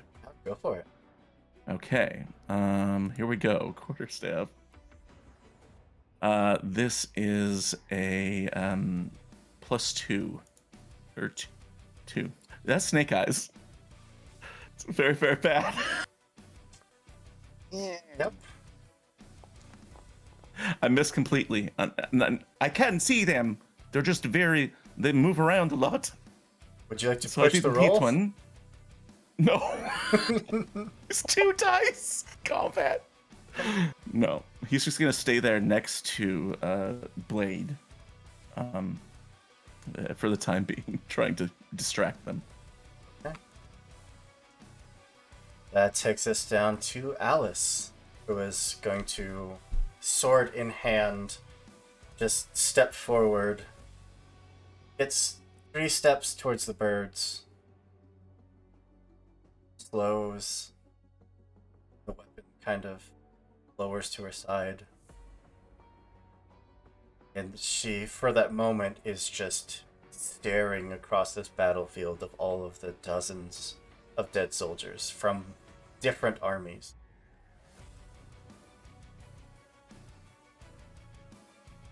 She starts whispering out to herself. Belladonna.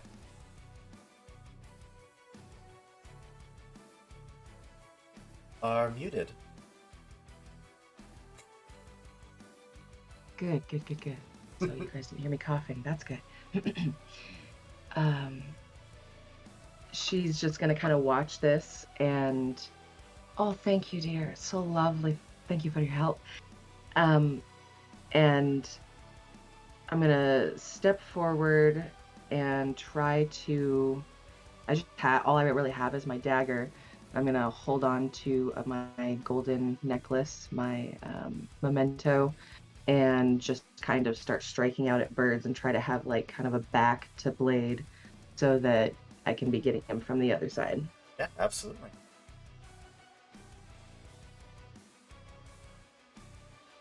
And how do I roll that again? On What do I do? combat tab, you should have a weapon there. Yes, it is there. Oh, okay, and it's just highlighted. Okay, I was looking for a button. Okay. What's that mean? That means you got 0 successes. Oh. Could push the roll to re-roll it, but you will take a physical condition. I'm still angry, right? Or no, he read me that book. Yeah, read your bedtime story. Read my bedtime story. Okay, I'm not going to do that. I'm just going to, am I allowed to use my defense right now, or should I probably save that? I don't know. You are more than welcome to save that for, like, the moment that an attack is directed at you. You don't have to do it ahead of time. Okay, then that's just me swinging at air, because I'm not a trained battle mage. Just a mage. Am I the only one of us that can fight? Yes. Okay. Rupert. Cool. I'm going to walk away from where the crows are attacking the three of them toward Alice. Derry, we've got to get you out of here. Come with me. No. That's... They don't want anything to do with us. You're what's most important right now. You must survive. Please, come with me. And I would like to manipulate her. Ooh. Yes. Do. Please do. 2. Nice. She...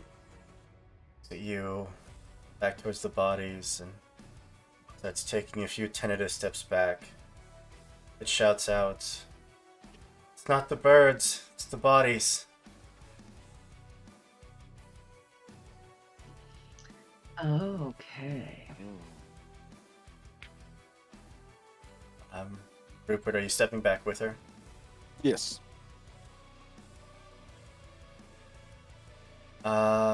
And Leon is actually not here, was not able to make it to Wonderland, unfortunately. That just leaves us with murder. As long as the murder is part of a flock, they get 2 actions.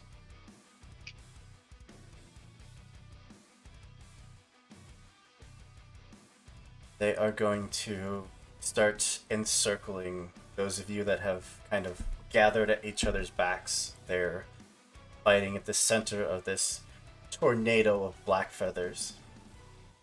So cool looking. And they are going to start to steal your vision. That feels right.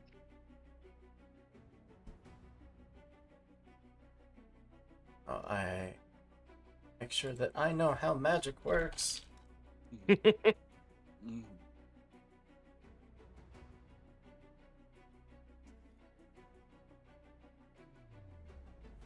Alright.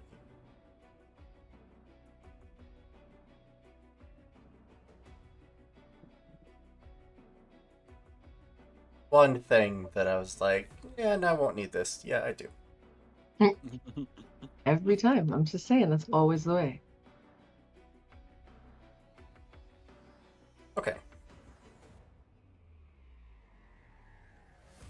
Would you all roll your vigilance, please? Ooh. Well, no, that's not terrible, actually. Hey, I got the 1 success. Perfect.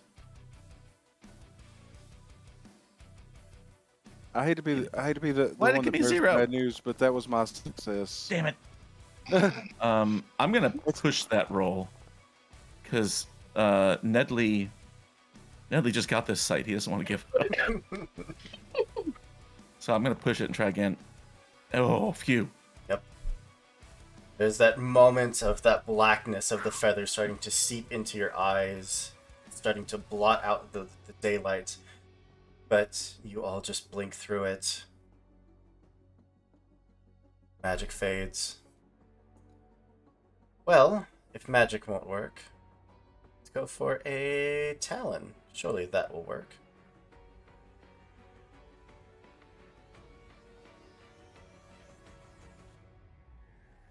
Go. 1 success.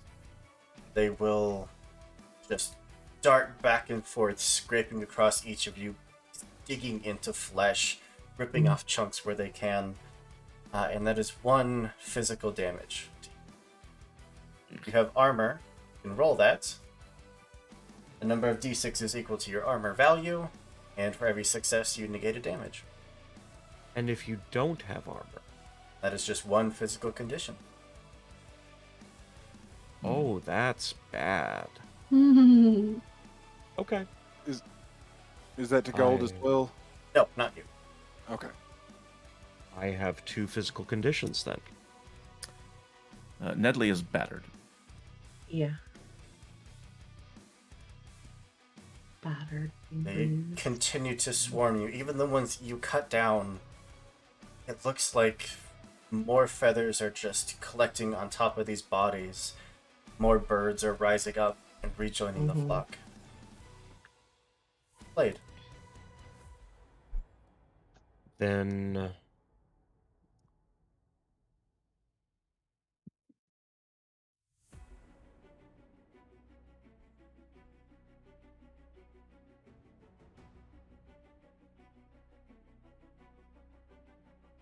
Alice said it's not the birds. It's the bodies. Trying to figure out if I would take that as attack, like stop attacking the birds. Because if they're rising from the bodies, then perhaps it's the bodies that need struck. I can get in on some of that action, I believe. I'm a hammer with 1 tool. So. Everything's a nail. I get it, bro. I get Yeah. it. So I'm going to continue being aggressive despite my condition. And I am going to attack in the... I guess I am attacking the bodies. Yeah, go for it. Let's see.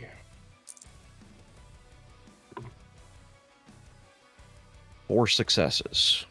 Yeah. Attack those bodies. Despite the raining of blows on top of you that are just ripping your clothing to shreds, biting into your charred bones, you start attacking the bodies underneath. Blades just cutting through the armor, absolutely gliding, very little resistance. Each strike, and there's this puff, a above you of feathers just filling that spot of the air and then slowly raining down. Each one a voice, very calm, peaceful. Thank you.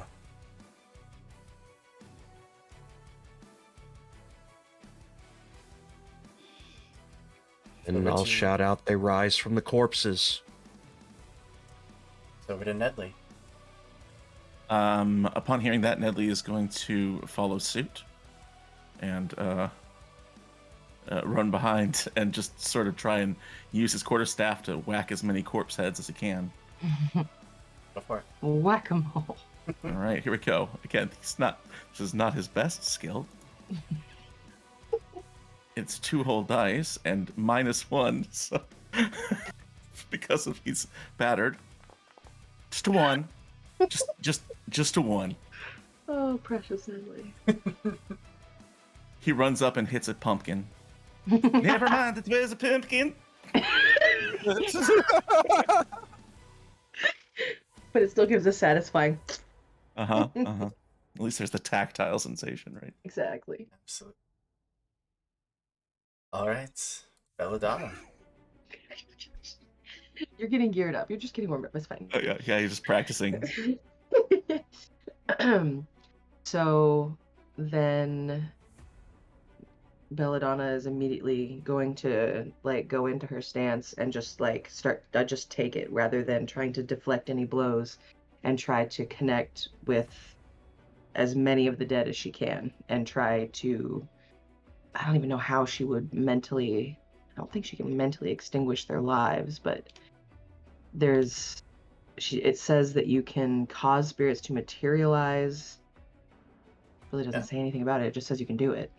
Absolutely. Well, that would be her intent, is to essentially push them out of existence and let them know that they can go to the light, or whatever the concept of it is. Yeah. What are your observations? Okay. 1 success. You can feel, especially here, and now that some of them have started to be released, just that each of these bodies, even though they did fall into combat, or fall in combat, they never left this battlefield. All that rage has just been building, collecting, and forming this murder. Each one is desperately they're fighting, trying to move on, trying to get out of this place.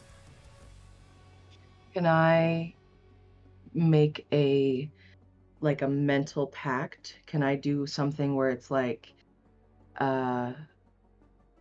kind of like what we were talking about earlier with if I had a cannon, you'd have to use it when I told you to, releasing them, but letting them know that at some point I may need to call their spirits to help me. Absolutely. But that upon that agreement, then I will release them from their bodies. If you want, you could push that. More successes would mean more of them would agree. Okay, I'm pushing it. Push it. Take a mental condition of your choice. Yeah, 3 successes. All right. Yeah. Have a small platoon of armed and armored spirits that are more than happy to follow your word, as long as it means that they finally have peace. Absolutely. All right. Well, I'm battered and angry. Well, that will bring murder down past confused, down to mad. It's just a mad murder of crows. It is a mad murder. Mad Murder of crows. Rupert, next to you, Alice is still standing there, just gripping the sword tight, but doesn't say anything.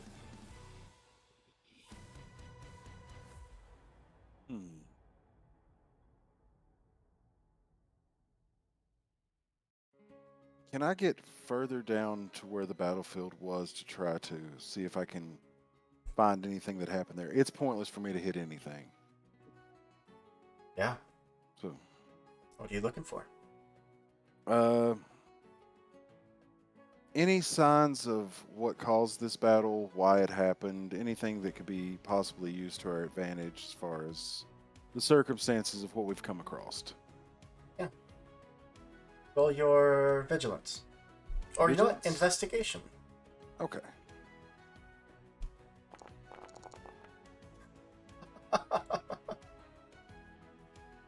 I'm going to push though, because I want more.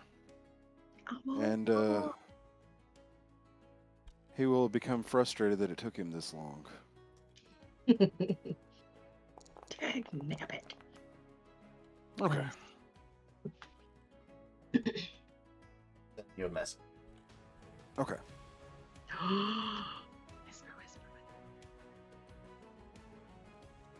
I don't know how to make ASMR whisper sounds, but that was my best attempt. There you go. Watermelon olive juice. The murder, now mad, is going to once again try to be a thief of everyone. The three roll vigilance.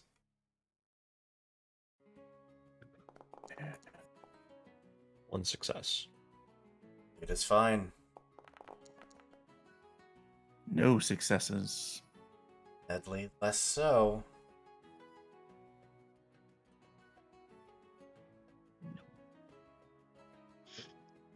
Belladonna and Nedley, the two of still standing there amidst the now thinning herd of giant ravens. Vision just goes black. Well, that's just great. Hello? And too many birds.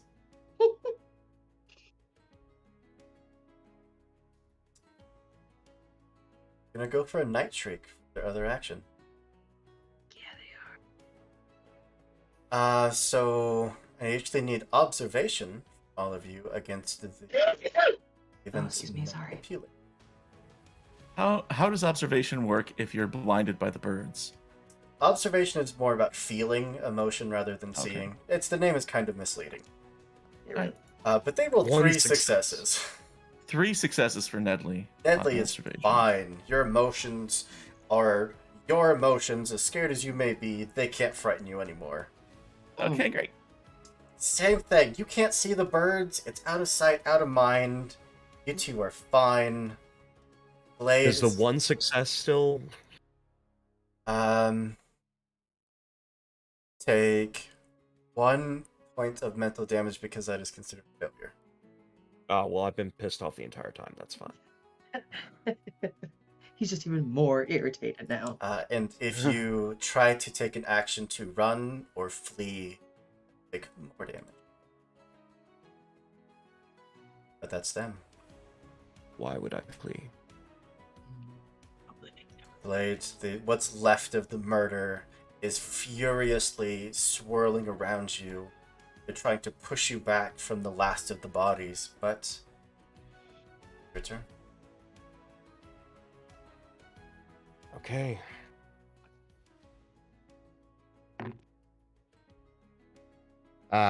Just one success. That's more than enough. That brings them to broken. That the last of the ravens will scatter. Handful of soldiers that remain around you as you strike out into them. They escape with that. Thank you. Last of the ravens go silent as a shower of feathers down.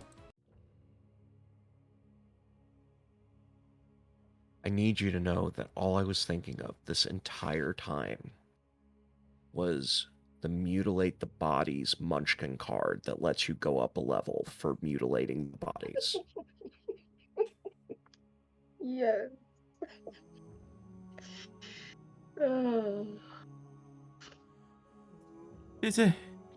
Does anybody here in the medicine? Exhausted and battered, and it's not great. How does that work in this? Like, how often can we just like dole out medicine stuff? I gave myself before we started when we were discussing this. I maneuvered stuff around, so I have 2 in medicine. It's not a lot, but you know. You can use medicine to heal other people's physical conditions, but not your own. You and your patients must spend a full day on treatment in a secure location where you can drink and rest. Okay, so it's like the real world. Likewise, you can use inspiration to cure others of their mental condition. Does anyone have anything mental that they're suffering from? I think all mine are physical. Oh, Okay. I have a mental condition. Okay. I'm happy to cut that down to like an hour of just treating wounds. Narrative. Yeah. Yeah. If folks want an inspiration roll, Nedley would take that to sort of, because that's how you heal from a mental condition, right? It's an inspiration roll. So Nedley would just start talking and telling them about the time he fought the soul crows that were coming out of a bunch of corpses on a battlefield in Wonderland, and how he realized that the only way to do it was to stab these corpses. And so I'll roll So inspiration. glad we had you here. If we hadn't had you here, we would have died, all of us. Oh, that's While okay. that's happening, you know. I am going to be bandaging Nedley's wounds. And then through gritted teeth. Right. And then I would imagine he bandages a little bit tighter when he turns to Belladonna and says, "For what I do, I don't need thanks."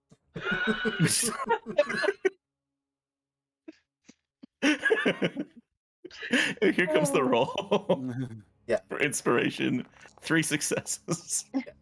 You'd be able to cure at least one condition from everyone, which I think brings everyone to full. I'm just injured now. Ouchie. I'm not angry after seeing that beautiful display of chagrinery. Just complete shenanigans. And 1 success on the bandaging. Oh, thank you. So does that cure only one condition, or one condition, more than one? Okay. I'm no longer battered then. Or deep red. Yes, Nedley. I think I remember having heard that one before somewhere. No, now this is the big twist here. Is this what's just happened to all of us? But this is how I will tell it in the book form, because people need heroes they can relate to, like tailors. No offense to you, Blade, but not the skeleton men. You know, that might be a little too creepy for the kids. Well, come I'm here. relatable. I'm cool. Oh yes, you are going to be the love interest of the handsome tailor. That's lovely. Can't wait to read it. Nedley, if you could come down here for a second and bring your Okie camera dokie. with you. Yes, of course. Comes down with his camera out. He is moving a little bit slowly. He's still exhausted, but And down walks up below, next to Mr. Gold. and down below the battlefield, where Gold has been hiding out this entire time, away from all things violent. Right. He points you toward claw marks and wing marks on the ground with spouts of charred earth underneath them. Perhaps your book could use some illustrations. Perhaps. And then he starts taking photos. Do I need a roll to tell me this was the Jabberwocky? Right, I figured. Yes, it definitely looked like a Jabberwocky. Oh, I saw the birds, and I can see Alice. The trauma of seeing my best friend's blade being attacked, I think, was enough to awaken the sight within me. Trauma. I'm so glad you're making friends, dear. See me. I can see you now. I couldn't before because you are not the human being. You are a Vaesen. No, I'm human. Well, that Nedley, doesn't explain why I couldn't see you. You're very tall, taller than any human being that I know, even Big Tony. We may have to work on subtlety, dear Nedley. Well, I find it best right to get right to the point, you know? I'm nothing if not honest. I'm wrong. You have to understand, Miss Alice. You are Said missing. you're wrong. Can I reach out towards her and try to, like, I'm not going to touch her, but just kind of put my hands out to her. And character reveal, since there's no way for me to ask this without explaining it, but Belladonna is a changeling, and she was actually placed. One of the Vaesen made a deal with her mother, and at the time, her mom didn't realize that they were going to take her firstborn child. Whoever this deal may, I don't know, just things happen.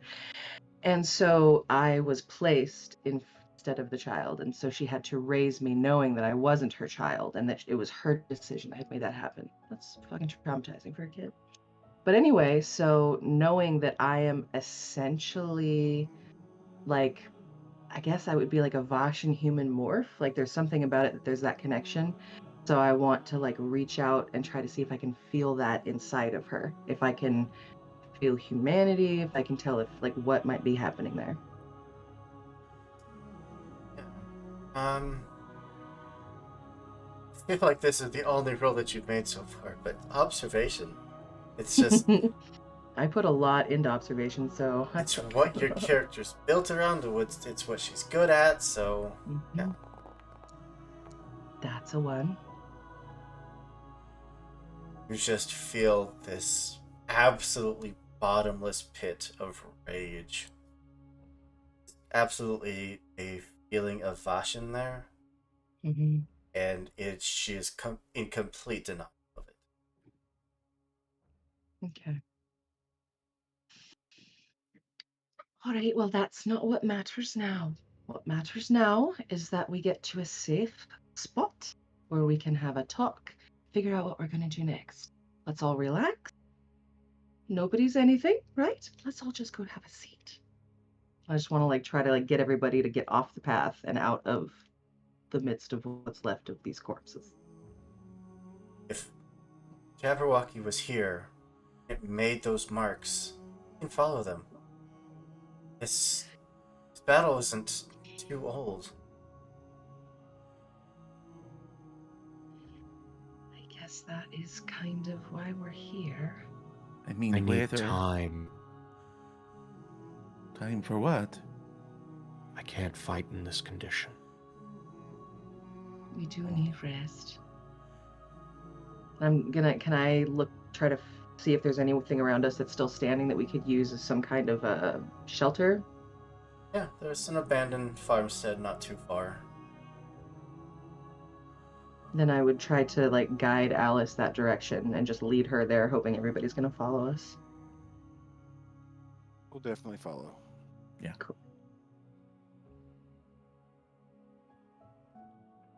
Belladonna, I think you're the only one left that hadn't charged off. Then I think you're the only one close enough that may have overheard her muttering, her whispering there when she just kind of locked up in combat. Would you roll your investigation? Mm-hmm.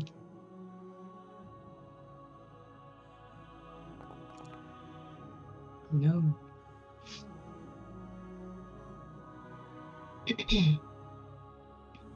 Still very on edge and very much antsy that she wants to follow that trail, but can't do it on her own. So all of you are led into this abandoned farmstead. House. You can call it a house. More like a large shack. Door just hangs off the hinges, going very slightly.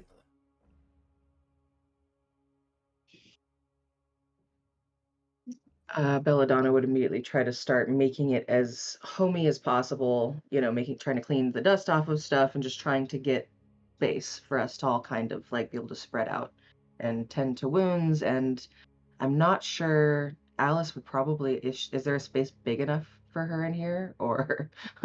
She definitely has to duck down for most of it. We need to find her some shrooms. Okay. All right. Just putting that in the back of my mind. Not the time. It's always the time. It's always the place. Nedley reaches into his bag. All right, Mr. Buttons. Go try to find some rats or something to eat. Mr. Buttons just pees on the floor. Moment that his feet touch the floor, just zoomies away. He's Yeah. exploring this shack. Oh, look at him, very spry. Could have sworn he was going to die a few days ago, but it looks like he's feeling better. I'd say he probably should have died a few days ago. Oh, probably, but okay, he does not belong to me, so I've got to take good care of him. Who are you watching him for? Oh, for my daughter, Elizabeth. Really? Yes, and when she comes back, I want to be ready to give him to her. Where did she go? Oh, she went on the trip with her mother, Inga. Ah. Why didn't you go? Oh, I'm a very successful writer and a business owner. I have too much work to do in Uppsala to go running around, and not telling people when you are going to be back. Understandable. Yes. So I will hold on to Mr. Buttons. Absolutely. She just smiles and walks off. Bella, could I rend you from this heartwarming tale?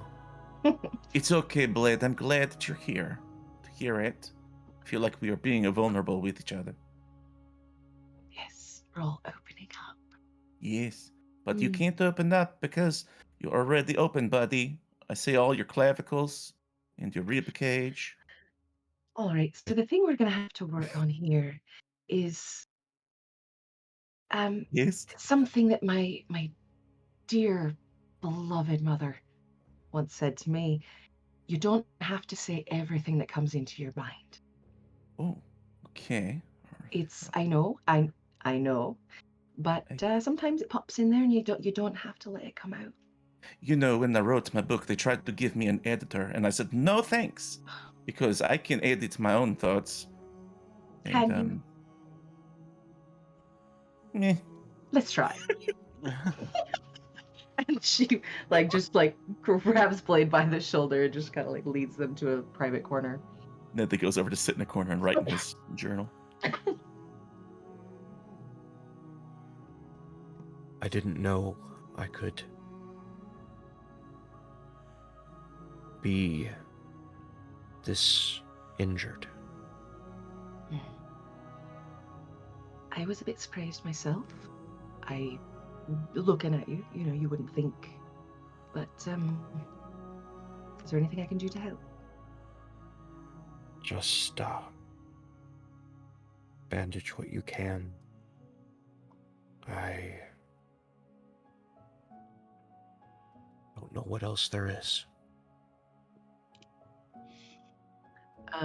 She's going to reach out and place her hands and try make sure that they're under the cloak and on his skin, flesh, bone, whatever it is, and close her eyes and try to imbue with her medicine, healiness.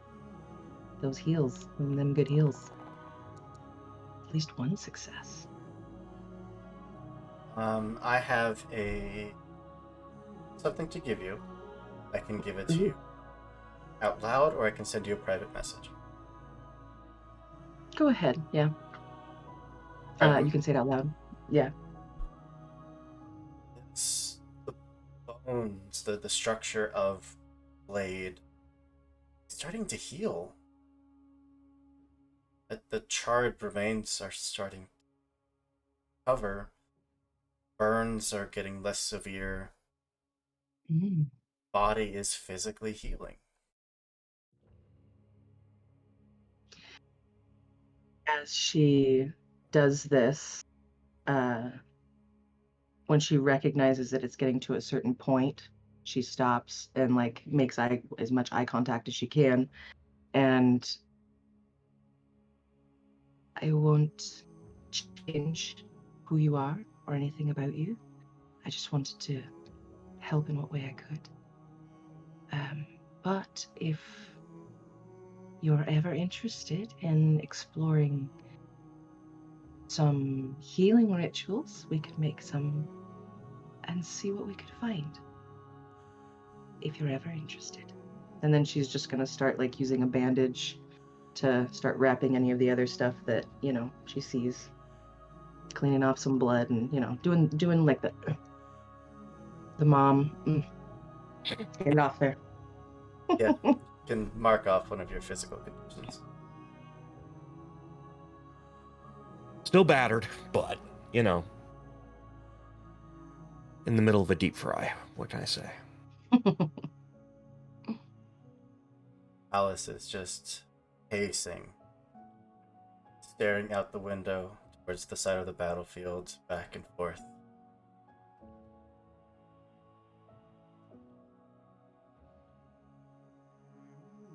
Dear Alice, what troubles you? What troubles me? Jabberwocky's out there killing people, and we're here opening up to each other? Is that what you said? Understanding where each of us come from is helpful. But we know nothing about where you've been all this time. Maybe there's a reason that I needed to hunt the Jabberwocky. Maybe it knows. Maybe if I kill it, I get my memory back.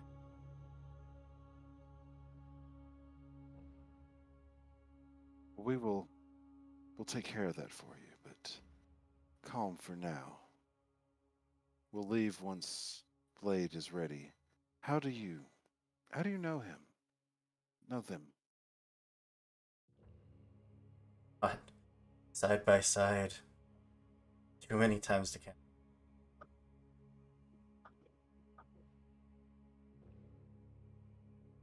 And do they always appear the same way they do now?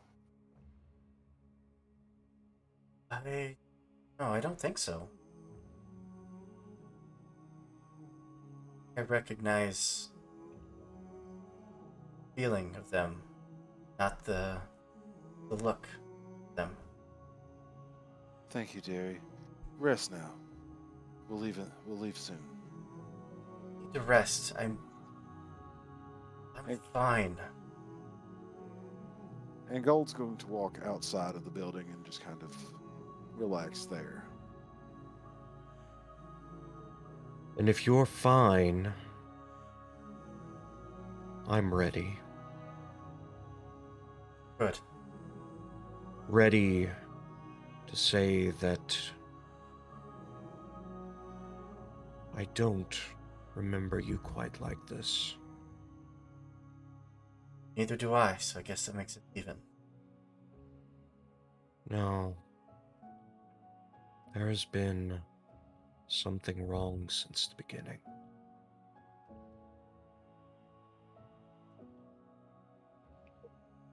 What are you talking about? Stop this.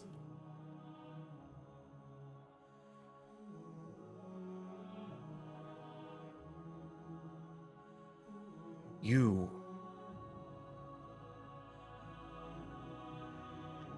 wouldn't have lost a limb like that. Not in a fight with the Jabberwocky. Don't remember what happened to it. It's gone. I'm going to, I have a suspicion. I don't know how to confirm it. May I message you my suspicion? Yes, please.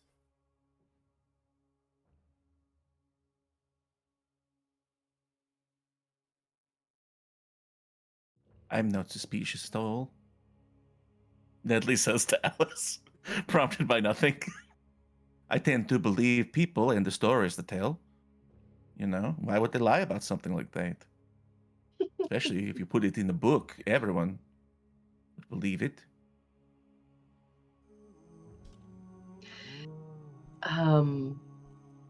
I Bella is gonna go over and sit next to Nedley for a second. Have you ever heard any stories about me? Yeah, well, no. I mean, I met you when I made the dress for you. The No cloak, one's remember? ever said anything about me? Oh, I don't think so. Actually, would I know anything? Do you think out of character would that be possible? I don't know. I don't. I think he hasn't. He would say, Okay. I mean, people talk about you in the town, you know. Oh, Miss Belladonna, she's very pretty. She's got nice clothes made by a very talented tailor. But, I I mean, recommend you to everyone. oh, thank you. That's very nice. Word of mouth is the best. Speaking of which, Absolutely. how was your carriage ride? Because ours was not great. It wasn't too awful bad. It was all right. Not very talkative chap, but What sort of thing are you worried about people saying about you? I don't know that worried is necessarily it, but I definitely know the benefits to having people know your story. There are No. benefits. Absolutely. It's When kind of people know complicated all of the things, but yeah. amazing things that you've done, you can't not share it with the world. Right. Yes. Mhm. And then everything's really great after that. Absolutely. And when you make it out of this alive, completely alive, because of all of the talents that you've gained throughout all of your adventures, everybody will be able to look at that and look at your book and everything that your life embodies and say, there is a man. There is a man of true integrity. Yeah. His eyes get really big as like this story goes on. And he says, And when Belladonna says, man of true integrity, Blade is going to take out one of their swords and hold it to the neck of Alice. oh my god, he's got the sword. Belladonna stops and just completely pauses her moment and just freezes and just waits to see what's going to happen. I have had too many lies this day. What are you? I am Alice. The only Alice. Never has been, never will be.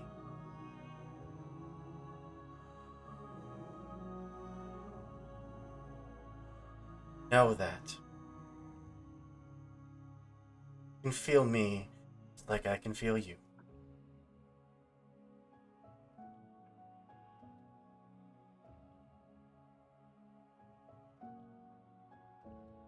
Let's be off. Blade sheathes the sword and walks out. It's awkward.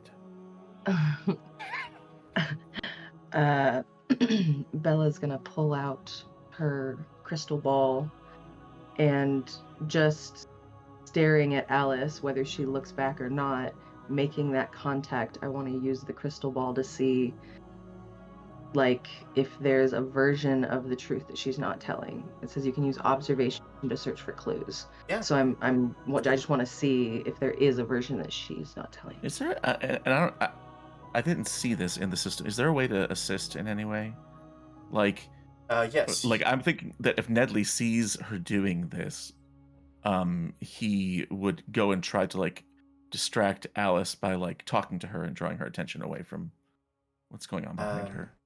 I might be confusing Tales from the Loop with Vaesen, but Just I make up a roll. believe that Just you make it up. can take a condition to add 2 dice to another character's roll. Oh, okay. Can I take a mental condition? Absolutely.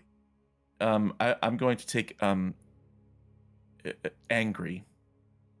And the way that sort of manifests is while she's looking into her crystal ball, Nedley walks like past the doorway, past Alice, and like turns around and says, "Oh, you know what? It really riles me up. It really gets my underpants in the note because Blade, he's usually such a nice and charming guy, and he's just like throwing a fit. It's like, and he would put the blade to your neck. Listen, we all know that you're some sort of weird monster in disguise, but it doesn't give him a reason to do that."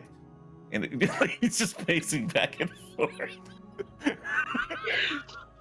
Ah, Belladonna's eyes are just glassed over white. She can't even see anything. She's just sitting there smiling like, great. Please add 2 dice.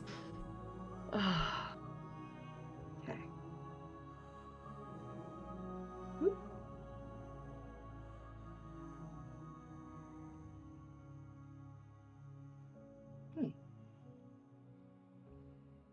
Oh. So if it's in your gear, you can't, like... Is there, like, a place to just Your roll? gear, your equipment specifies, like, what you add it to. So if you roll Yeah. investigation, then you can manually Because it has add a bonus. Okay, so plus That's a 1, bonus 2, die that you dice that and you add. it's another observation. Right. Okay. Got it, okay. You're at a plus We're all 3 helping total. everybody. Yeah, thanks, guys. So you'd be rolling a bunch of dice. I am? Yeah. Your observation plus 3 extra dice. Oh, plus 3. Okay, I had it in. There we go. No, not 30. That's more than I want. Thank you very much. Okay. Oh my gosh. Oh, good. Phew. I thought there weren't any. I'm like, ah! Obviously, you know that is more than a success, but did you want to push it? No. I'll let this one... Okay. In the crystal ball, there would be a few flickers of light. Almost this translucent film playing just a few moments. See Alice. You're standing there, blood-soaked, weapon in right hand, dominant hand. Reels back to make looks like a final strike. Whatever she's fighting. To the sword. And just lets it drop out of her hand. She can't do it.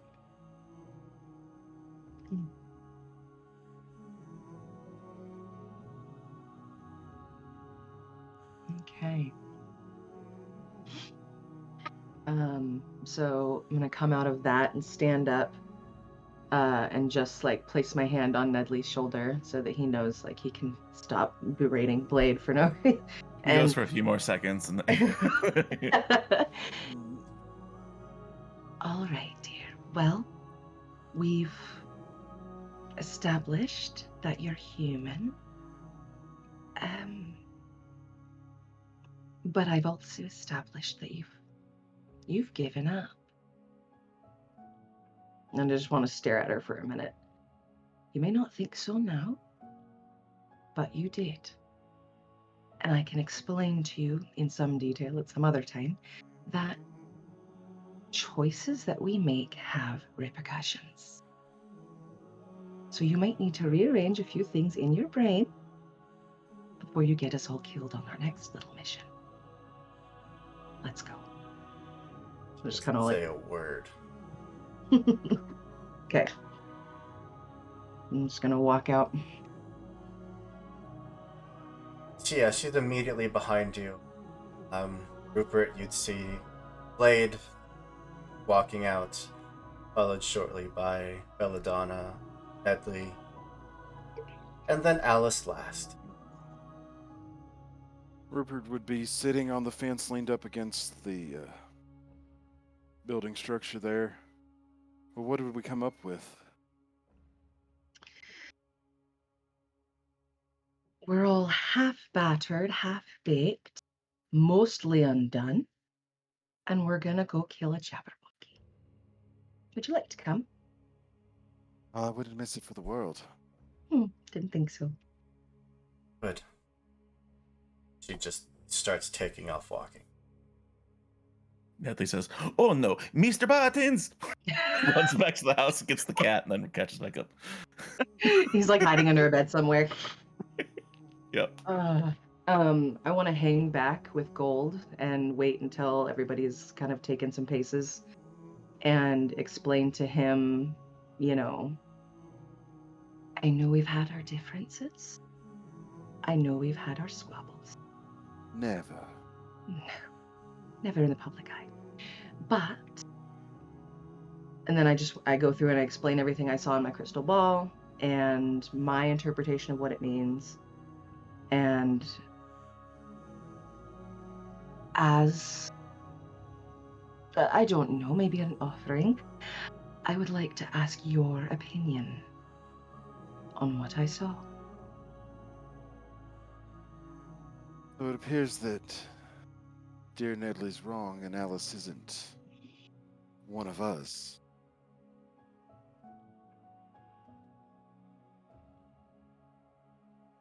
The What do you propose we do about it? The Jabberwocky feeds on fear, right? Absolutely. Once your fear's gone, you think you can handle anything, and the things that make you afraid disappear. True enough. That's what I think has happened to dear Alice. And I do think, just as you said, might get us all killed. But although it pains me to say this, you definitely came to Wonderland better armed than I did. I always wanted that one. Wanted to understand. But I brought something with me. If the Jabberwocky wants fear, I'll give it to it. Good to know somebody's got a plan.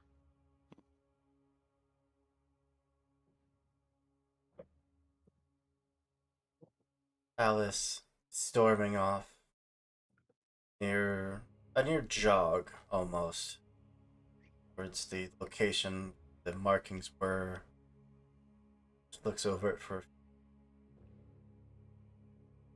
the eyes kind of follow along where the tracks lead up towards the base of the mountain. She just starts walking.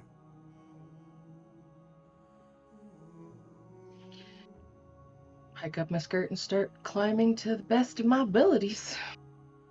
I will walk alongside her.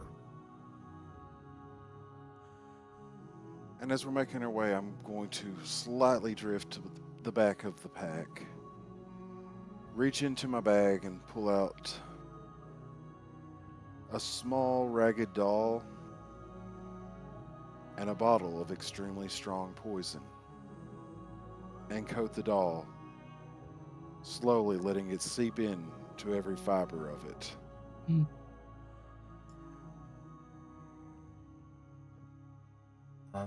Blade, two of you are mounting this summit. I'm higher and higher. There is that odd feeling of deja vu. Two of you have been here before, together, marching up this mountain.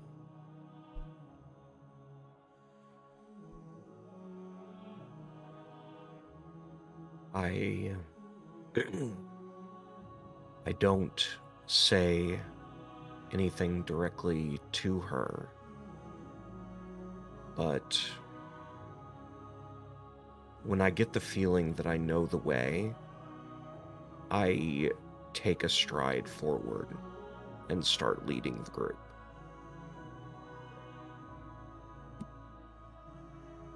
As you walk, sun starts to dip lower, lower, clouds rolling in from nowhere. Sound of rainfall starting to hit the rock. Distant sounds of thunder.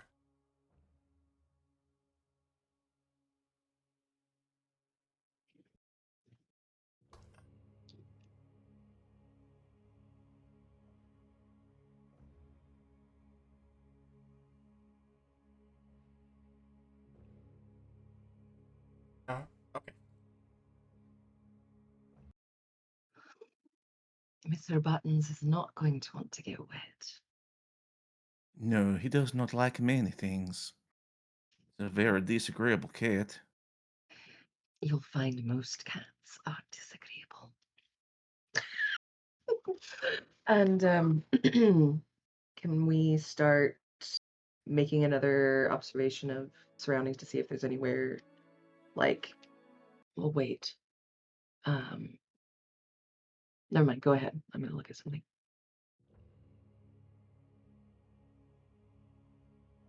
Nedley takes out his camera. Just taking some scenic photography. Just getting mountains and... Look at that tree right there. He's going to make a slideshow later. Mm-hmm. It's going to make all of you come over and watch it. Absolutely. There's gonna be a soundtrack. It's now another tree. It might be the last thing he does. A full downpour around you, absolutely soaking you to the bone. You wipe it out of your eyes. Continue to march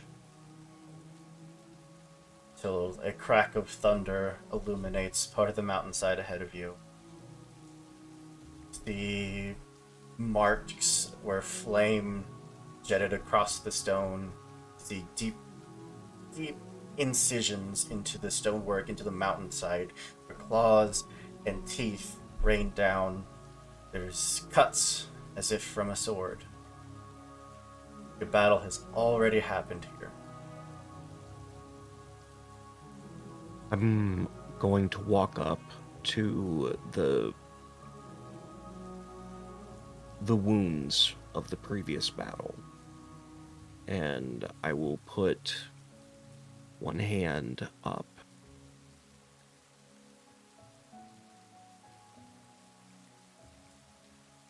thinking something to myself, not quite saying it out loud, but when I move, it's a faster step, as if I'm heading to a resolution. No. It should be here. Why isn't it here? Because this is where it was, not where it is. That doesn't make any sense. I've seen this place. I know I fought it here. I was supposed to fight it here. You were supposed to defeat it here.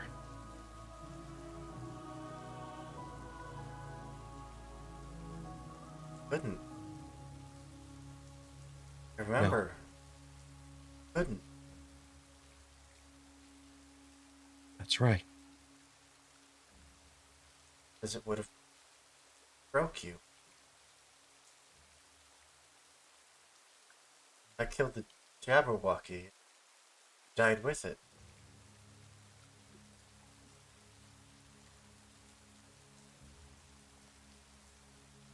The crystal ball in your hand starts to glow. That memory plays back to the Alice here at this mountainside, facing down the Jabberwocky, winning, landing blow after blow. Finally, the two of them wore down to the point of exhaustion. She raises a jet black blade and just can't do it. She whispers out, "Can't lose you." Lets the blade fall to the ground. Immediately, the Jabberwocky is up. Teeth lash out, grab onto the arm at the shoulder, and just rip away. Two of them land in the mud. Jabberwocky slowly bleeding out. Alice slowly till the vision fades away.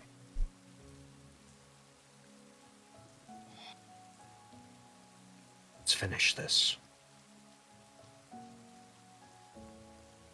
If you won't, then I will. No, this is wrong. This is all wrong. No, I won.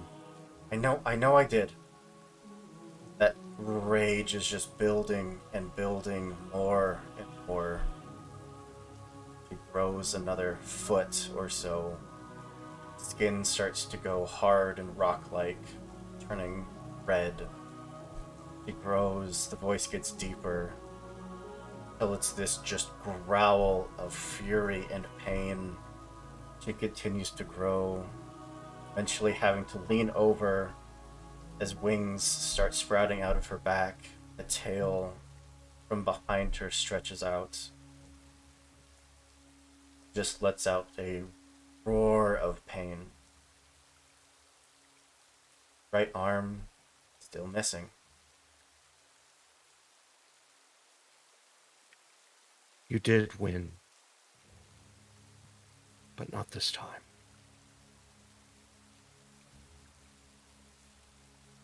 All of us jumping into some initiative.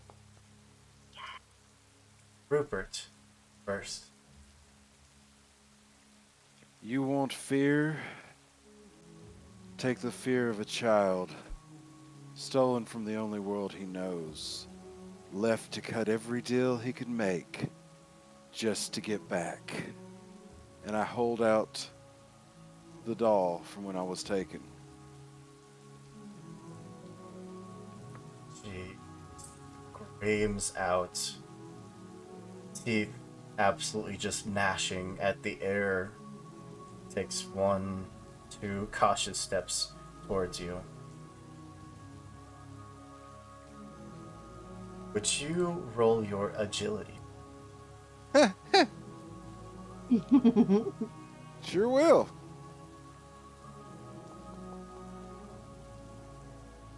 Nope. Is Lightning it possible? fast. Go ahead. Oh, sorry. Okay. I was going to say, is it possible for me to use my agility to intercede? Yeah, absolutely.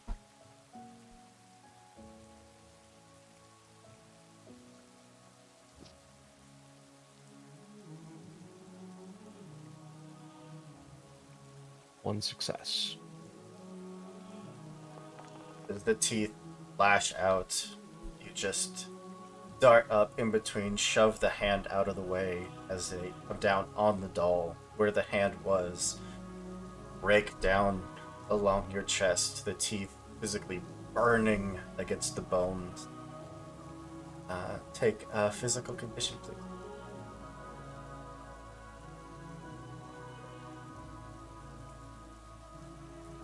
As the doll is just ripped to shreds in the mouth, you can actually hear and see the sizzling as it starts to burn away at the interior. I'll mark some conditions on the Jabberwocky for Also, the poison in it is toxicity 9. I'm not sure exactly what that means, but it sounds good. Sure sounds good. 8 more than 1. That sounds higher than any number we've had in the game, so. The Game Master rolls as many dice as the poison's toxicity. So roll 9 dice 9 dice. against the might of the Jabberwocky. And our lovely moderator, A Wandering Eclipse, have given you all a Defy the Gods. Means that you can make me re-roll anything. Nice. Okay. Can I push that? Absolutely. Yes. Take a condition. I would say a mental condition, as that those thoughts are just starting to burn away at your mind.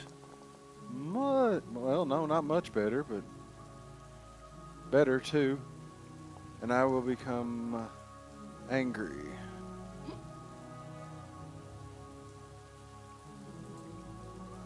The Jabberwocky just spits out the remains of the dolls, even as they're still sizzling across the mouth. No. No, I won. This is over. This is over. Still have a quick action if you would like to step back. Yes, definitely. Jabberwocky facing down Blade.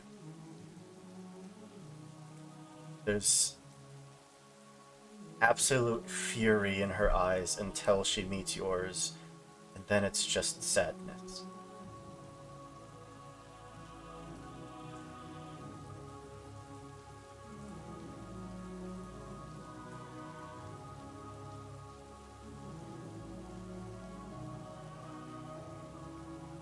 She is going to reel back, that poison still in the back of her throat, and just let it mix in with the blood and spit this spray of caustic, blood caustic, whatever this is, towards you.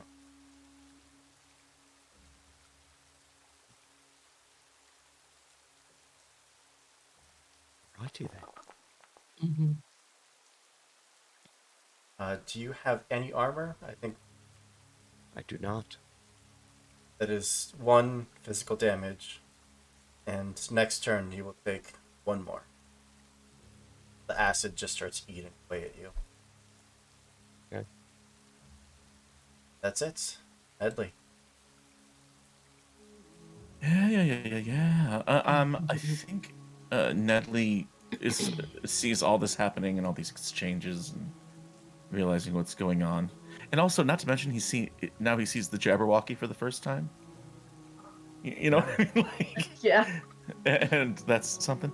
And so That's a thing. he looks down at his quarterstaff, and sort of as his quick action, I'm just going to like drop the quarterstaff, and he's going to pull his camera out with the flash turned up high, and he's going to like try and get right up in the because the Jabberwocky's eye must be right there, right? If it's like head to head with Blade, and try and like see if I can't at least disorient it or blind it in some way.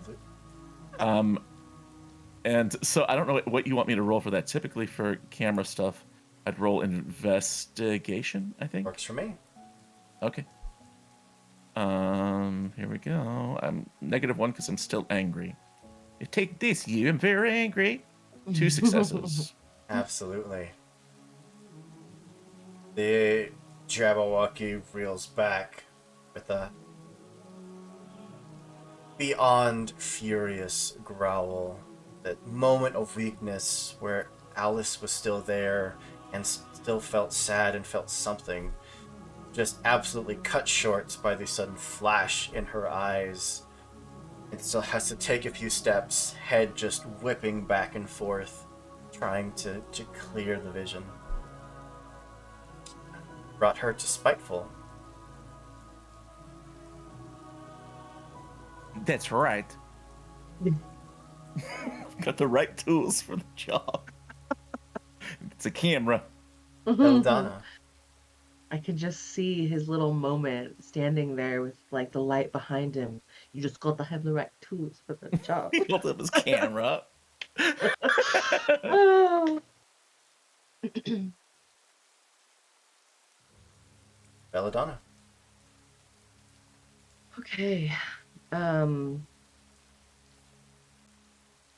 Kind of reveling in the chaos of it because it's been a while since she's been in a situation that was this completely out of control, where so many, like, not only is a lot of stuff going on, but everybody's minds are consumed with different things, and they're all kind of interpreting things a little bit differently, and just I think she's kind of thriving on that chaos. And I want to call forth those dead soldiers and ask them to, do their thing. Take your rage out. Small platoon of soldiers materialize out of the rain, fields up, standing in formation. It is a mixture of hearts, of clubs, of diamonds, all standing together, shouting up towards the Jabberwocky. Please, Alice, listen. We know this isn't you. You have to stop. Please listen to us. She, in fury, in sadness, the eyes finally open, start to clear. That anger is just starting to fade.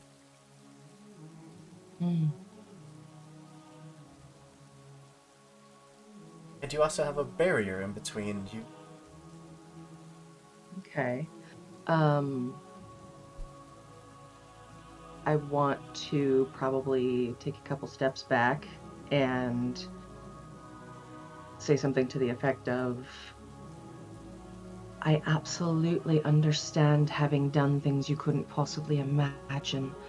I understand doing things you couldn't forgive yourself for. But that's the type of healing that needs to happen now. You have to accept the things that have been, the things that could have been, and the things that should have been. You have to reconcile them with the things that did, the things that are. We all have to. You can't escape it. And just keep taking another step back. Blade, last but not least.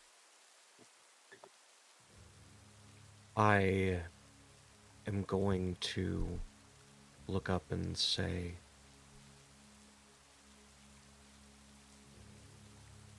you wanted to win without a cost. And that desire has turned you into the beast. Turn back to Nedley. Say, you want to be a hero. I can't do this on my own. I need to be the tool I was meant to be. And I will take the gigantic sword off my back and hand it to Nedley. Nedley reaches out and takes it, and it immediately falls to the ground. Just because it's too... But then he gets it. Right? It's well balanced enough that he can hold it up. And Blade will say, everybody wanted to know who I was. And I was telling them every time. Blade. First name, Vorpal. You're and the shadows disappear. The skeleton becoming a part of this giant jet black blade that you had previously seen. Nice.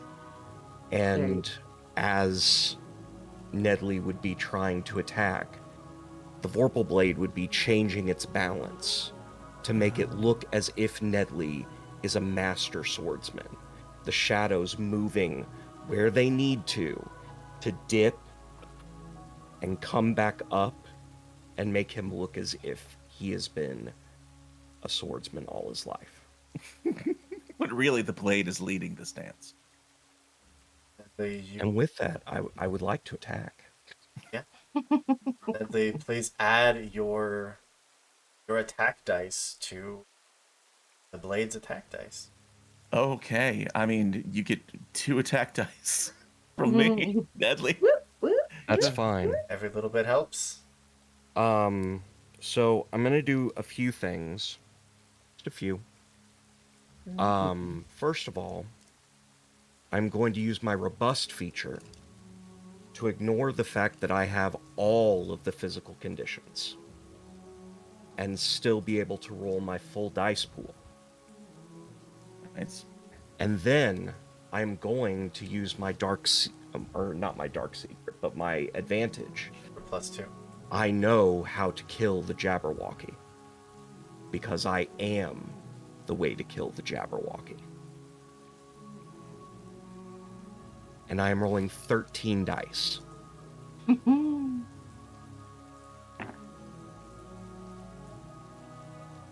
I am pushing because literally 0 successes on 13 dice. This is the universe.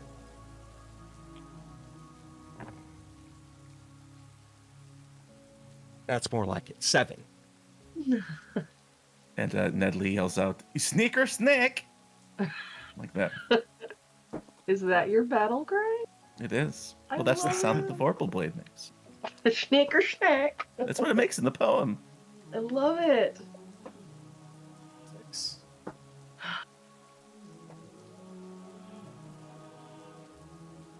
9 armor and only 1 success. How much damage was that? 7. Wait, do I add the damage amount onto that from the sword? Yeah. Then 9. 9. 5, 6, 7, 8.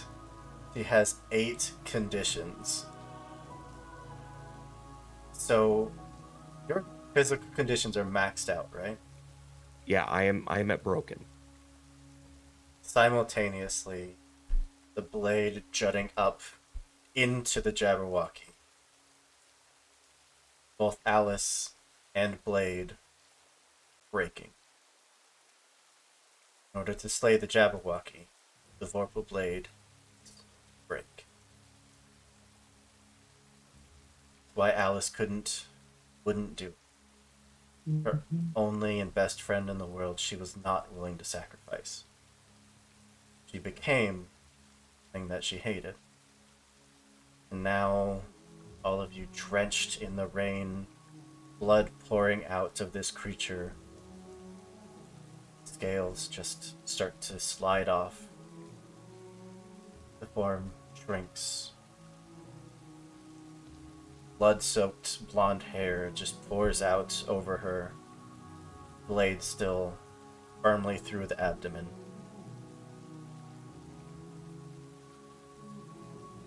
The two of them together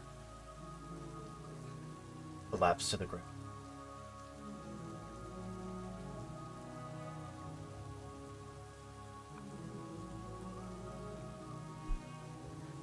I think Belladonna would go and just kind of go down to her knees and kneel beside Alice and move some of her hair out of her face. It didn't have to go this way, little one. There are always other options.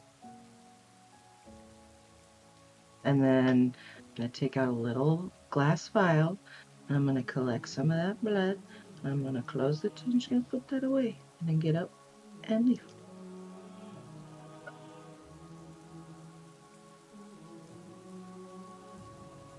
Nedley is left sort of standing there with his arms hanging at his side. He's let go of the blade the blade, and sort of stands there looking down at the two of them, and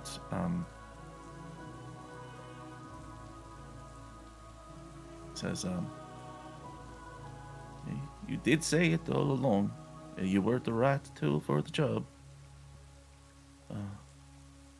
But maybe it would be best if we weren't the best friends anymore. You can be with your friend Alice." And then he turns and walks away, tries to follow Belladonna.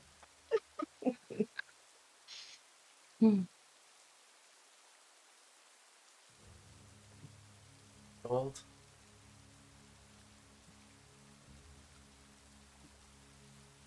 Yes.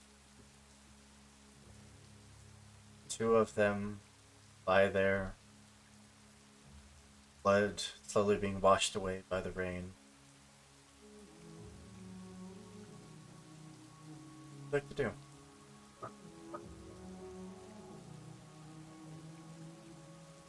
Are there remains of the broken blade? Absolutely. Go to walk over and start picking the pieces up and setting them in the bag. I knew I'd have you someday. Well, I think that's about enough adventure for one day, wouldn't you say? Belladonna was watching that out of it, like she was waiting to see if he was going to go for it, and she just kind of smiles and absolutely, I'm plumb tuckered. I hope we can find the carriage back through the woods. That is, if you plan to leave. Yes, of course. You want to stay in Neverland? Oh, But sorry, I just went and saw Wonderland, Hook. I just went Neverland and is saw Hook last next night. week. I just went and saw Hook last night for my birthday. I apologize, everybody. Oh, I'm doing scenes for class tomorrow anyway. So you don't want to leave Wonderland? Not even a little? Wonderland never had the appeal to me that it had to others, but in its current state, it needs a man like me here. Oh, yes, I agree. They could really use your help, Mr. Gold. Belladonna, keep an eye on him. Absolutely. I've actually grown quite fond of this one. What, me? Or were you pointing to Mr. Buttons? Looks in the bag. Both of you are equally close to my heart. Oh, okay. Did you hear that, Mr. Buttons? The sound from inside the bag goes. Absolutely. And you take care of that blade. Oh, I will take special care of this one. And I hope we have a chance to meet again. All of us, blade included. Never be far away, dearie. Never be far away. But don't give us a reason. Like, I'm not saying start an apocalypse and then, like, just... Right. You can call us for tea or something. Yes, or we could just sit around talking. That would be nice. And as they walk away, I think Nedley turns to Bella and he says, "You know, at the end there, when I was being very good with a sword, which I didn't know I could do before, but is as I stabbed the Jabberwocky, there was a moment, and I think maybe I don't want to be a hero, you know. But then I think, what am I talking about? Of course I do. This is going to be a really good book." So it's not only going to be good, it's going to be good for you. I can tell you have got the bloodlust now. So we're going to be finding another adventure. We're going to be finding another adventure. You're going to come on it with me. We're going to practice with like a real sword because, you know, I think you might have needed a little bit more personal skill. But I have plans. And we are going to go through your book and we are going to start fulfilling your adventures so you can write them in your own words. Oh, in my own words. In your own words. And she just like puts her hand on him and kind of starts leading. Off they go. Two of you make your way down the mountain where the rain would slowly come to a stop once again, staring at beautiful, lush forest just here on the edge of the Queendom of Spades. Make the journey back magical woods where there is a wagon waiting for you. The driver seems to be arguing with the man about passage. Next to the man, it's fully put up. The smaller figure is just attached to him at the leg. You catch the tail end of the conversation of, "I don't care how much it costs or what royal decrees we're breaking. We are leaving Wonderland. You're taking us. Alright?" Two of you get closer, you can see just curls of red hair coming out from under the hood. And that little figure on his leg, an absolute mess of very bright blonde hair just popping out under her hood. Excuse me, driver. We are going through the woods. They are welcome to come with us, if you'd like. Fine. Get in. I haven't had proper fare through these woods in ages anyway. Hope you can pay at least. Oh, we can pay. Do you like literature? Oh. Well, let me read you at length, a big excerpt from my book. As part of our payment, you can consider it the tip. Oh.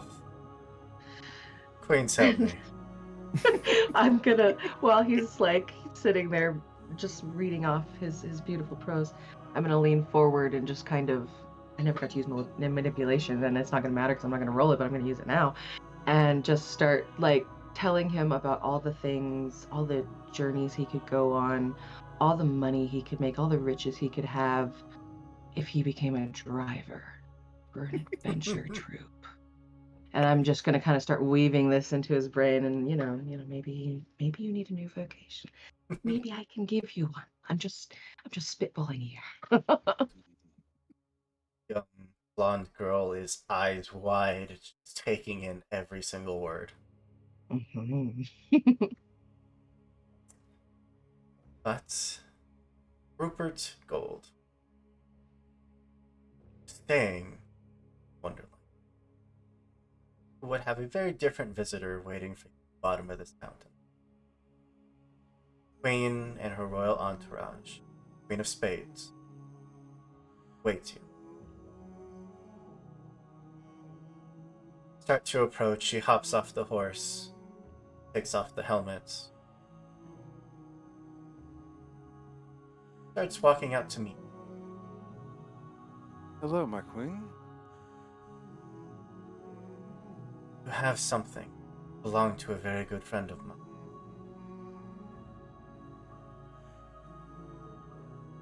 Of what do you speak?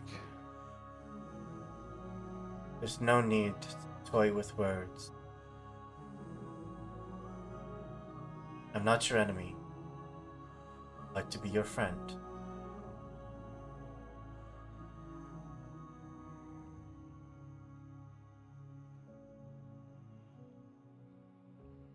The possession I just came into.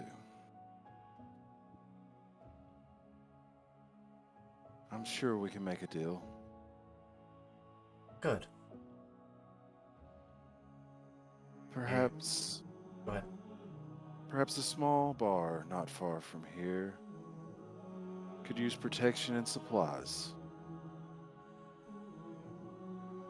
We can negotiate. Tell them I sent you. He whistles and a horse is brought out to you. Come. We have a royal court to attend. Now get in. And I reach into the bag and try to slide just the smallest sliver of it somewhere back in the back as I get the rest of the blade to give to her.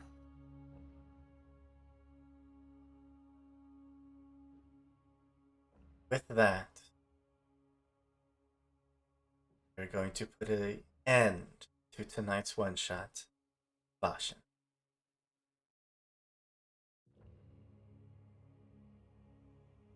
It was so good. I didn't know I was going to die, but hey, that's a pretty poetic. Yeah. Reason that Alice was never able to successfully slay the Jabberwocky. She was never willing to let the blade go. And she became it. Yeah. That is plenty out of my mouth. I am going to pass it back over to each of you. Let you once again introduce yourselves, and if you're working on any projects that people can check out, where they can find it. We'll start from top to bottom with Mr. Rupert Gold, or sorry, pronouns none of your business, Rupert Gold. That's far too close to knowing my name. Do you want to start off by revealing what your grim fairy tale character was based off of? Well, I believe it sort of became obvious at the last minute there with that one anyway, but Rumpelstiltskin. With a little bit of Robert Carlyle thrown in there for good measure. Absolutely. Yeah. But yeah, what are you working on? I'm Dave in real life. Hi, Dave. I'm part of Hangman's Gate. 6 days we will be wrapping up the second season of our Cult Divinity Lost long-running campaign, Project Hades. We have a Vampire the Masquerade going on, and I just picked up 105th edition, so I'll probably be running something out of that. On this channel, you will see me, I believe it's the 23rd for Cult Divinity Lost One Shot. Fancy. And that's about it right now. Gotta put away my bloody dice. Yeah. Well, that will move on down to the lovely Belladonna, the changeling herself. That's actually, it's kind of fun. That's a character, like, this is my first one-shot as well. And so it's a character that now I'm like, I want to delve into that character. I want to play that character. More. I want more. I'm going to have more character art for a one-shot. Like, I have 3 things of her now. So, yeah, so my name's Tabitha Brooke. I live in Washington in the Pacific Northwest. I'm an actor out here. I currently do some other TTRPG. I do a D&D podcast called Treasures Untold podcast. And right now we're on a little bit of a hiatus. We've got a lot of stuff going on, but trying to get everything out there. I have a movie coming out soon that I got to be, well, it's not my movie, but Joe Latruglio, Boyle of Brooklyn Nine-Nine, filmed a film that is his directorial debut. And I got to act in it. That was absolutely amazing, and that's going to be coming out soon. So plug that. Go check him out on Twitter. Yeah, it's pretty great. Other than that, I'm getting ready to start a concept like this for actors and voice actors who are interested either in my area or abroad, so that I can start using it as improv practice, essentially, working on accents, working on character building, and all that kind of stuff. So yeah, that's me. It's been a pleasure. And thank you for coming on and being a guest for your very first one-shot with us. You were amazing. Yeah. Absolutely lovely Thank you. guest. Thank you so much. We hear Bella's fairy tale inspiration. Oh, no, I'm way more important than she is. So yeah, I went with Briar Rose, and the kind wise woman from the Briar Rose story is what became Disney's version of the fairy that came after Maleficent and said, oh, she won't die, she'll just go to sleep. So in the Grimm's fairy tale version, that's essentially the kind wise woman using her last gift to do that. And I kind of tried to weave that into a concept of somebody who uses magic to give people what they want, to undo things that might have already been done, but always having some kind of benefit in it underlying. So very, very much like a Rumpelstiltskin character, but in fairy version. So I like the idea of Gold and Bella having known each other, having possibly undone some of each other's work, and, you know, just constantly having that little rivalry. I thought that was really fun. Amazing. Yeah. That's awesome. Yeah. But moving on down to someone else who brand new to the channel, Nedley Pultron. Sure. Well, Nedley Pultron. Pultron is the Swedish word for coward. And the layers there. I just met you, and I know that you put that much detail in your character. And Nedley being a reference to like needles, like a sewing needle, because he's the brave little tailor from the Grimm fairy tale. And so I had such a blast playing Nedley. How did you not? We talked about beforehand. I don't know what that voice is going to sound like, and my biggest fear when you're playing sort of the comic relief character, which he kind of is you don't want to distract from the other more important moments. And I am, as somebody who's played a ton of one-shots, it was so impressive, the cohesiveness of this story. You know, there were no loose threads. There was some big twists there, you know, and there was some character growth. That's a lot. Yeah. So it was very impressive. I'm Doc. I'm Doc Rimbaud. I have my own Twitch channel, but I don't stream on there that often. Every week, I'm in 2 different shows right now over on Infinite RP on Twitch, which is Infinite RP _. On Monday nights, I am the historian GM for Flames of Freedom, the Tamara Society. It is a Zweihander-powered D100 system where it's set during the American Revolution, but also the supernatural is real. So it's the American Revolution, but oh no, the British are using zombies. You know what I mean? And so it's like, it's one of those things. We are in season 3. And it's our last season for that one, but we do sort of like 10 episode seasons, so there's mini campaigns, but it's a blast. Monday nights over on Infinite RP, and then on Thursday nights, one of my players from Monday nights runs Monster of the Week, and we're running a Monster of the Week campaign where I'm a player called Y2 Faye, set in 1999 in Florida. And so it's and on that show, I play a guy named Facticon who only goes by his chat room user handle. He's basically the embodiment of the birth of the internet, and he's an asshole. And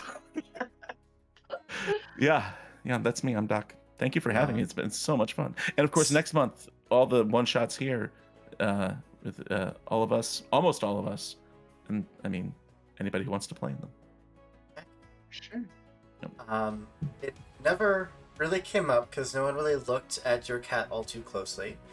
Yeah. But before Nedley could see anything, normal cat eyes, after Nedley could see, the eyes were white and glossed over. What? What is that cat? Who did I get for my estranged wife and daughter? Magic cat. Magic cat. Is that a Cheshire cat? Maybe. I don't know. Hey, Cheshire cat is disguised as a tabby. Yeah.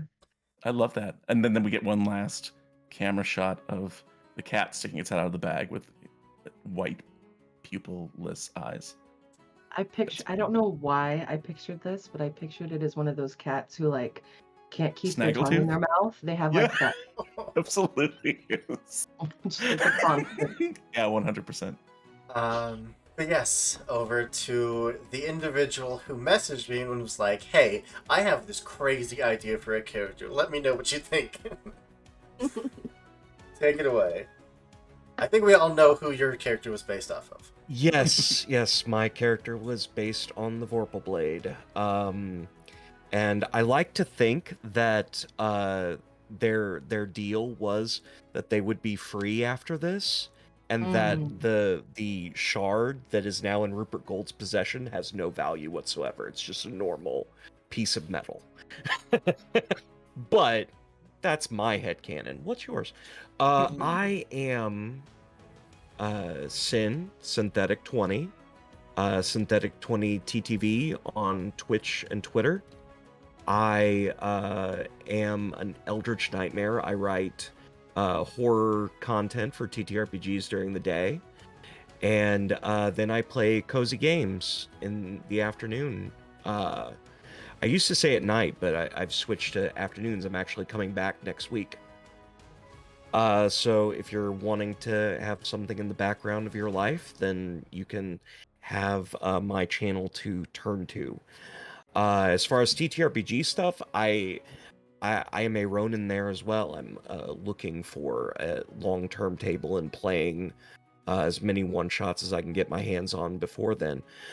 Gamer Mom Luna, I will be playing a one-shot for her Extra Life with Brianna Jean. That was I believe she appeared yesterday. Yeah, I'm going to be doing a one-shot with her next Saturday. And then I will be running a Fate Core game here on this channel on the 20th. And then rolling.